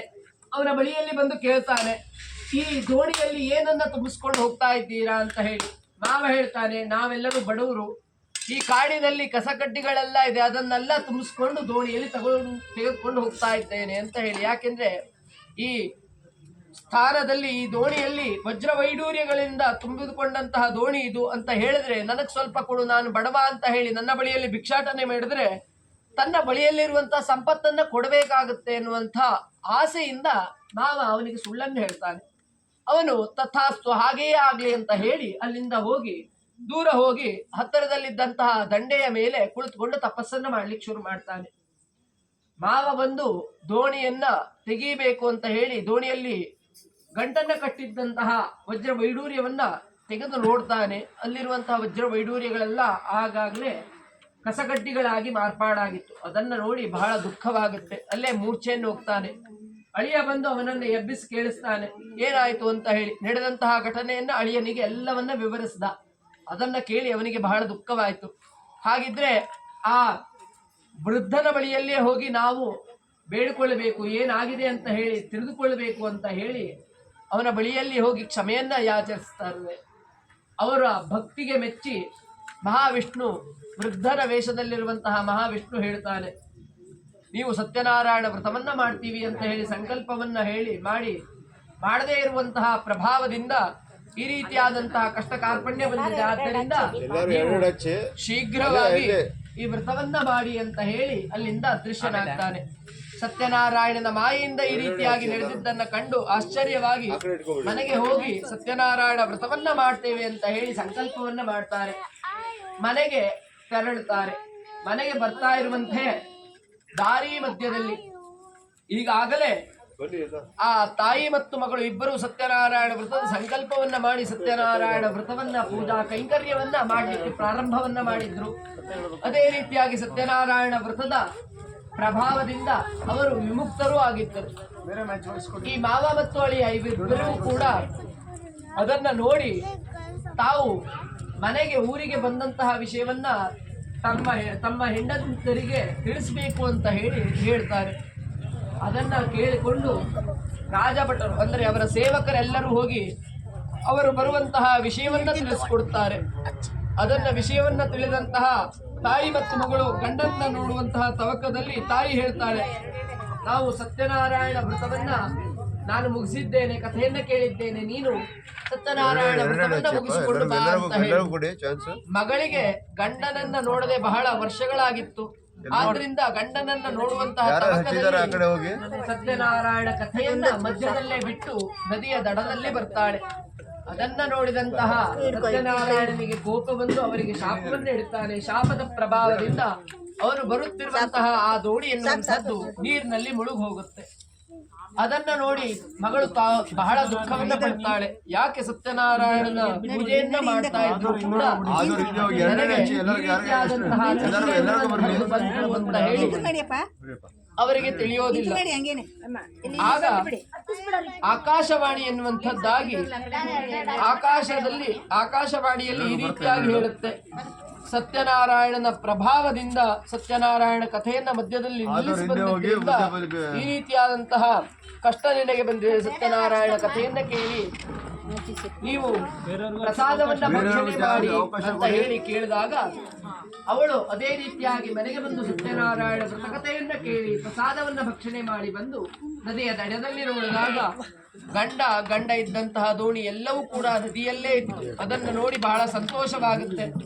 ಅಂದಿನಿಂದ ಅಳಿಯ, ಮಾವ ಮತ್ತು ತಾಯಿ ಮಗಳು ಇವರೆಲ್ಲರೂ ಸೇರಿ ಭಕ್ತಿ ಭಾವದಿಂದ ಸತ್ಯನಾರಾಯಣ ವ್ರತವನ್ನ ಮಾಡ್ತಾ ಸತ್ಯನಾರಾಯಣನ ಕೃಪೆಗೆ ಪಾತ್ರರಾಗಿ ಸತ್ಯನಾರಾಯಣನ ಮಹಿಮೆಯಿಂದ ಮತ್ತೆ ಶ್ರೀಮಂತಿಕೆಯನ್ನ ಸಂಪತ್ತನ್ನ ಪಡ್ಕೊಂಡ್ರು ಅಂತ ಹೇಳುವಲ್ಲಿಗೆ 4ನೇ ಅಧ್ಯಾಯ ಪರಿಸಮಾಪ್ತಿ ಆಗ್ತದೆ.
ಯಾರು ಹಚ್ಚಿಲ್ಲ, ಎರಡು ಹಚ್ಚಿ ಯಾರು ಹಚ್ಚಿಲ್ಲ.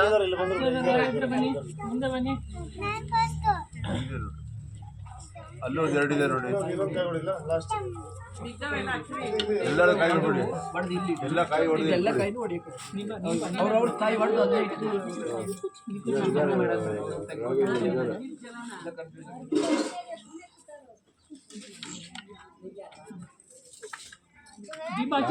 ಮುಂದೆ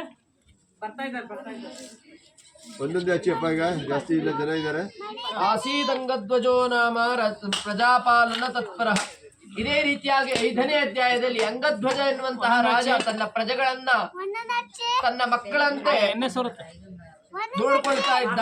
ಈ ರೀತಿಯಾಗಿ ತನ್ನ ಪ್ರಜೆಗಳನ್ನ ಭಕ್ತಿಯಿಂದ ನೋಡ್ಕೊಳ್ತಾ ಇದ್ದಂತಹ ಇವನಿಗೆ ಒಮ್ಮೆ ತಾನು ಬೇಟೆಯನ್ನ ಆಡಬೇಕು ಎನ್ನುವಂತಹ ಆಸೆಯಿಂದ ಇಚ್ಛೆಯಿಂದ ಬೇಟೆಗೋಸ್ಕರ ಕಾಡಿಗೆ ಹೋಗ್ತಾನೆ. ಕಾಡಿಗೆ ಹೋದಂತಹ ಸಂದರ್ಭದಲ್ಲಿ ಬೇಟೆಯನ್ನೆಲ್ಲ ಆಡಿ ಬಹಳ ದಣಿದು ಮನೆಗೆ ಊರಿಗೆ ಹೊರಡಬೇಕು, ತನ್ನ ರಾಜ್ಯಕ್ಕೆ ಮರಳಬೇಕು ಎನ್ನುವಂತಹ ಸಂದರ್ಭದಲ್ಲಿ ಒಂದು ಮರದ ಬಡಿಯಲ್ಲಿ ಕುಳಿತುಕೊಂಡು ತಾನು ವಿಶ್ರಾಂತಿಯನ್ನ ಪಡ್ಕೊಳ್ತಾ ಇದ್ದ. ಅಂತಹ ಸಂದರ್ಭದಲ್ಲಿ ಗೋಪಾಲಕರೆಲ್ಲರೂ ಒಡಗೂಡಿ ಸತ್ಯನಾರಾಯಣ ವ್ರತವನ್ನ ಆಚರಿಸ್ತಾ ಇದ್ರು. ಆ ಸತ್ಯನಾರಾಯಣ ವ್ರತವನ್ನ ಆಚರಿಸುತ್ತಿರುವಂತಹ ಸಂದರ್ಭದಲ್ಲಿ ರಾಜರು ಬಂದಿರುವಂತಹದ್ದನ್ನ ನೋಡಿ ಗಮನಿಸಿ ರಾಜನ್ನ ಈ ಪೂಜೆಗೆ ಕರಿಬೇಕು ಅಂತ ಹೇಳಿ ರಾಜರ ಬಳಿಗೆ ಹೋಗಿ ಪೂಜೆಗೆ ಬರಬೇಕು ಅಂತ ಹೇಳಿ ಭಕ್ತಿ ಭಾವದಿಂದ ಕೇಳ್ಕೊಳ್ತಾರೆ. ರಾಜ ತಾನು ದರ್ಪದಿಂದ ಇಂತಹ ಗೋಪಾಲಕರು ಮಾಡುವಂತಹ ಈ ಚಿಕ್ಕ ಪೂಜೆಗೆ ನಾನ್ಯಾಕೆ ಹೋಗ್ಬೇಕು ಅನ್ನುವಂತಹ ಅಹಂಕಾರದಿಂದ ಪೂಜೆಗೆ ತೆರಳುವುದಿಲ್ಲ. ಹಾಗೆ ಪೂಜೆ ಮುಗಿದ ನಂತರ ರಾಜನಿಗೆ ಮೊದಲು ಪ್ರಸಾದವನ್ನ ಹಿರಿಯರಿಗೆ ಪ್ರಸಾದವನ್ನ ಮೊದಲು ಕೊಟ್ಟು ತಿನ್ಬೇಕು ಅನ್ನುವಂತಹ ಭಕ್ತಿಯಿಂದ ಅವರು ರಾಜನ ಬಳಿಗೆ ಪ್ರಸಾದವನ್ನ ತೆಗೆದುಕೊಂಡು ಬರ್ತಾರೆ. ಪ್ರಸಾದವನ್ನ ತೆಗೆದುಕೊಂಡು ಬಂದಂತಹ ಸಂದರ್ಭದಲ್ಲಿ ರಾಜ ಪ್ರಸಾದವನ್ನ ನಾನೇ ಹಾಕ್ತಿರ್ಬೇಕು, ಗೋಪಾಲಕರು ಮಾಡಿರುವಂತಹ ಪ್ರಸಾದ ಅಂತ ಹೇಳಿ ಅಲ್ಲಿಯೇ ತ್ಯಜಿಸಿ ಹೋಗ್ತಾರೆ. ತ್ಯಜಿಸಿ ಮನೆಗೆ ಊರಿಗೆ ತೆರಳಿದ ನಂತರ ವೈರಿಗಳ ಆಕ್ರಮಣದಿಂದ ಅವನ ರಾಜ್ಯ ಎನ್ನುವಂಥದ್ದು ವೈರಿಗಳ ಪಾಲಾಗುತ್ತೆ. 100 ಜನ ಮಕ್ಕಳಿದ್ದಂತಹ ರಾಜ 100 ಜನ ಮಕ್ಕಳು ಕೂಡ ಸೆರೆವಾಸಕ್ಕೆ ಶಿಕ್ಷೆಯನ್ನ ಅನುಭವಿಸ್ತಾರೆ. ಆದ್ರಿಂದ ಅವನಿಗೆ ತನ್ನ ಪ್ರಾಣವನ್ನ ಉಳಿಸಿಕೊಂಡು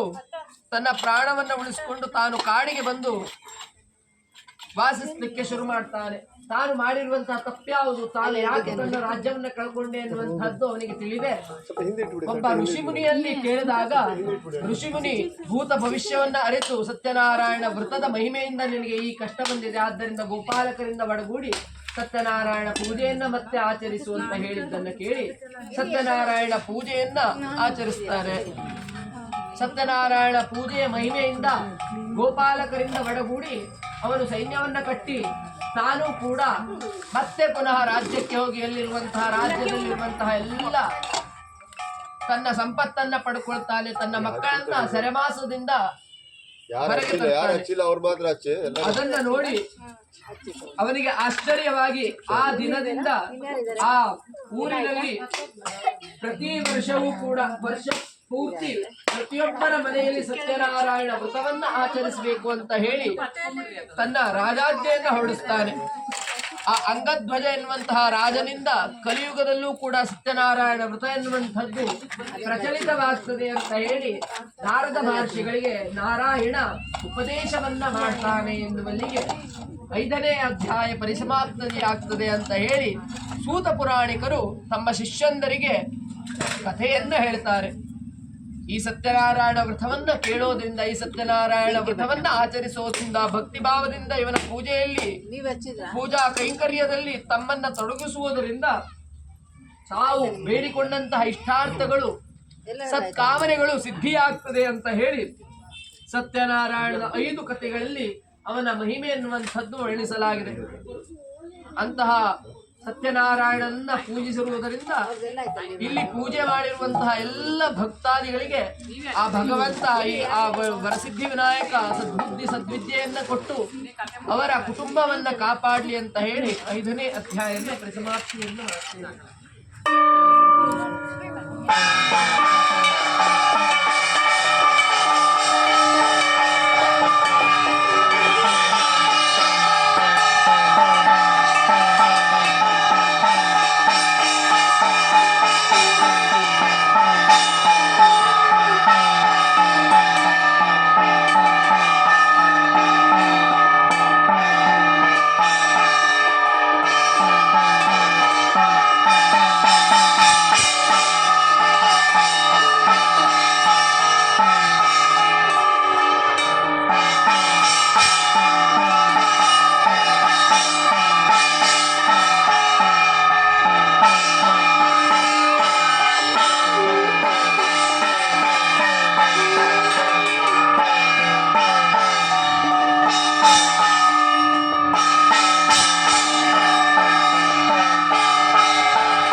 ಹೋಗಿ ಹೋಗಿ ಮೇಲೆ ಹೋಗಿ ಅವ್ರ ಮೇಲೆ ಹೋಗಿ ಬರ್ಲಿ.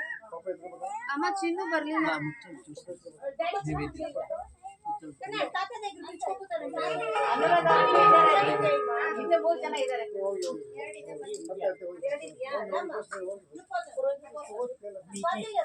ಇದು ಎರಡೇ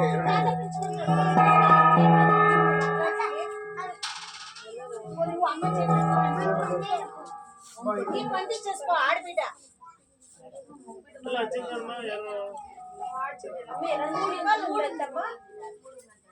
ಪಟೇಲ್ ನಾವು ಓಪನ್ ಮಾಡ್ತೀವಿ.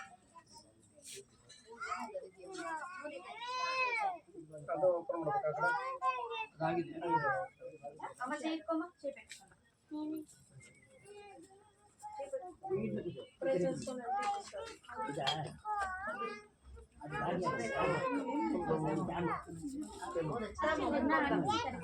ಆಡಲ್ಲ ಆಡಕ್ಕೆಲ್ಲ ರೆಡಿ ಆಗಿರೋ ಇಲ್ಲಿ ಮೇಡಮ್ ಇಲ್ಲಿದ್ದಾರೆ ರಮಣಿ ಮೇಡಮ್ ಆಡು ಆಯ್ತು ಇರಲಿ ಸ್ವಲ್ಪ ಸ್ಟಾರ್ಟ್ ಮಾಡಿ ಹುಡುಗರಲ್ಲ ಈಗ ಹೇಳ್ತಾರೆ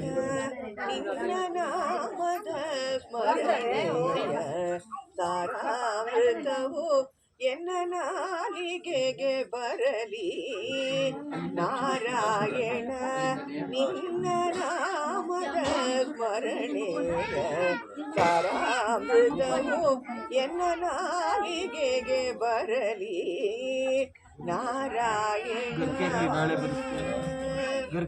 ಕಷ್ಟದಲ್ಲಿರಲಿ ಉತ್ಕೃಷ್ಟದಲ್ಲಿರಲಿ ಕಷ್ಟದಲ್ಲಿರಲಿ ಉತ್ಕೃಷ್ಟದಲ್ಲಿರಲಿ ಎಷ್ಟಾದರೂ ಮತಿಗೆಟ್ಟು ಇರಲಿ ಕೃಷ್ಣ ಕೃಷ್ಣ ಎಂದು ಶಿಷ್ಟರೂಪೇಳುವ ಕೃಷ್ಣ ಕೃಷ್ಣ ಎಂದು ಶಿಷ್ಟರೂಪೇಳುವ ಅಷ್ಟಾಕ್ಷರ ಮಹಾ ಮಂತ್ರದ ನಾಮವ ನಾರಾಯಣ ನಿನ್ನ ನಾಮದ ಸ್ಮರಣೆಯ ತಾರಾಮೃತವು ಎನ್ನ ನಾಲಿಗೆಗೆ ಬರಲಿ ನಾರಾಯಣ ಸಂತತ ಹರಿ ನಿನ್ನ ಸಾವಿರದ ನಾಮವ ಅಂತರಂಗದಲ್ಲಿ ಇರಿಸಿ ಎಂತೋ ಪುರಂದರ ವಿಠಲರಾಯನೇ ಎಂತೋ ಪುರಂದರ ವಿಠಲರಾಯನೇ ಅಂತ್ಯಕಾಲದಲ್ಲಿ ಚಿಂತಿಸೋ ಹಾಗೆ ನಾರಾಯಣ ನಿನ್ನ ನಾಮದ ಸ್ಮರಣೆ ತಾರಾಮೃತವು ಎನ್ನ ನಾಲಿಗೆಗೆ ಬರಲಿ ನಾರಾಯಣ ನಾರಾಯಣ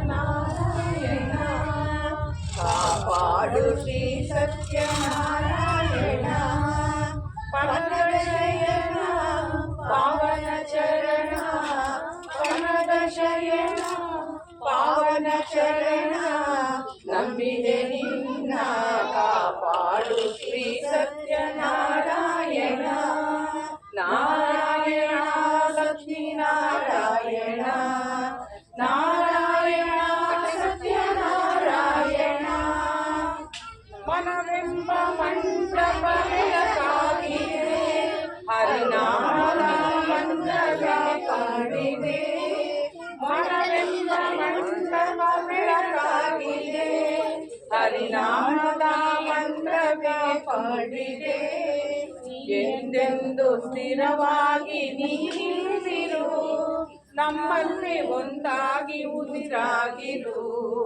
ಕಾಪಾಡು ಶ್ರೀ ಸತ್ಯನಾರಾಯಣ ಪನದ ಶಯನ ಪಾವನ ಚರಣ ಪನದ ಶಯನ ಪಾವನ ಚರಣ ನಂಬಿದೆ ನಿನ್ನ ಕಾಪಾಡು ಶ್ರೀ ಸತ್ಯನಾರಾಯಣ ನಾರಾಯಣ ಲಕ್ಷ್ಮೀನಾರಾಯಣ ನಾರಾಯಣ ಸತ್ಯನಾರಾಯಣ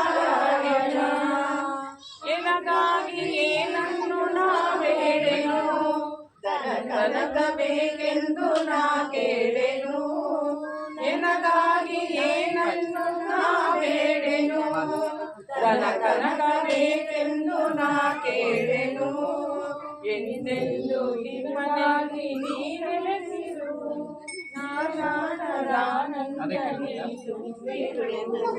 ಕಾಪಾಡು ಶ್ರೀ ಸತ್ಯನಾರಾಯಣ ಪನಗ ಶಯನ ಪಾವನ ಚರಣ ಪನಗ ಶಯನ ಪಾವನ ಚರಣ ನಂಬಿದೆ ನಿನ್ನ ಕಾಪಾಡು ಶ್ರೀ ಸತ್ಯನಾರಾಯಣ ನಾರಾಯಣ ಲಕ್ಷ್ಮೀ ನಾರಾಯಣ ನಾರಾಯಣ ಸತ್ಯನಾರಾಯಣ ಪನ್ನೀರ ಅಭಿಷೇಕನ ಮಾಡಿದೆ ಕರುಣಾಳು ನೀ ಎಮ್ಮ ಕಾಪಾಡಿದೆ ಪನ್ನೀರ ಅಭಿಷೇಕನ ಮಾಡಿದೆ ಕರುಣಾಳು ನೀ ಎಮ್ಮ ಕಾಪಾಡಿದೆ ಬರಿದಾದ ಮಡಿಲನ್ನು ನೀ ತುಂಬಿದೆ ನಾ ಕಾಣದ ನೆಮ್ಮದಿಯ ನೀ ನೀಡಿದೆ ಕಾಪಾಡು ಶ್ರೀ ಸತ್ಯನಾರಾಯಣ ಪನಗಶಯನ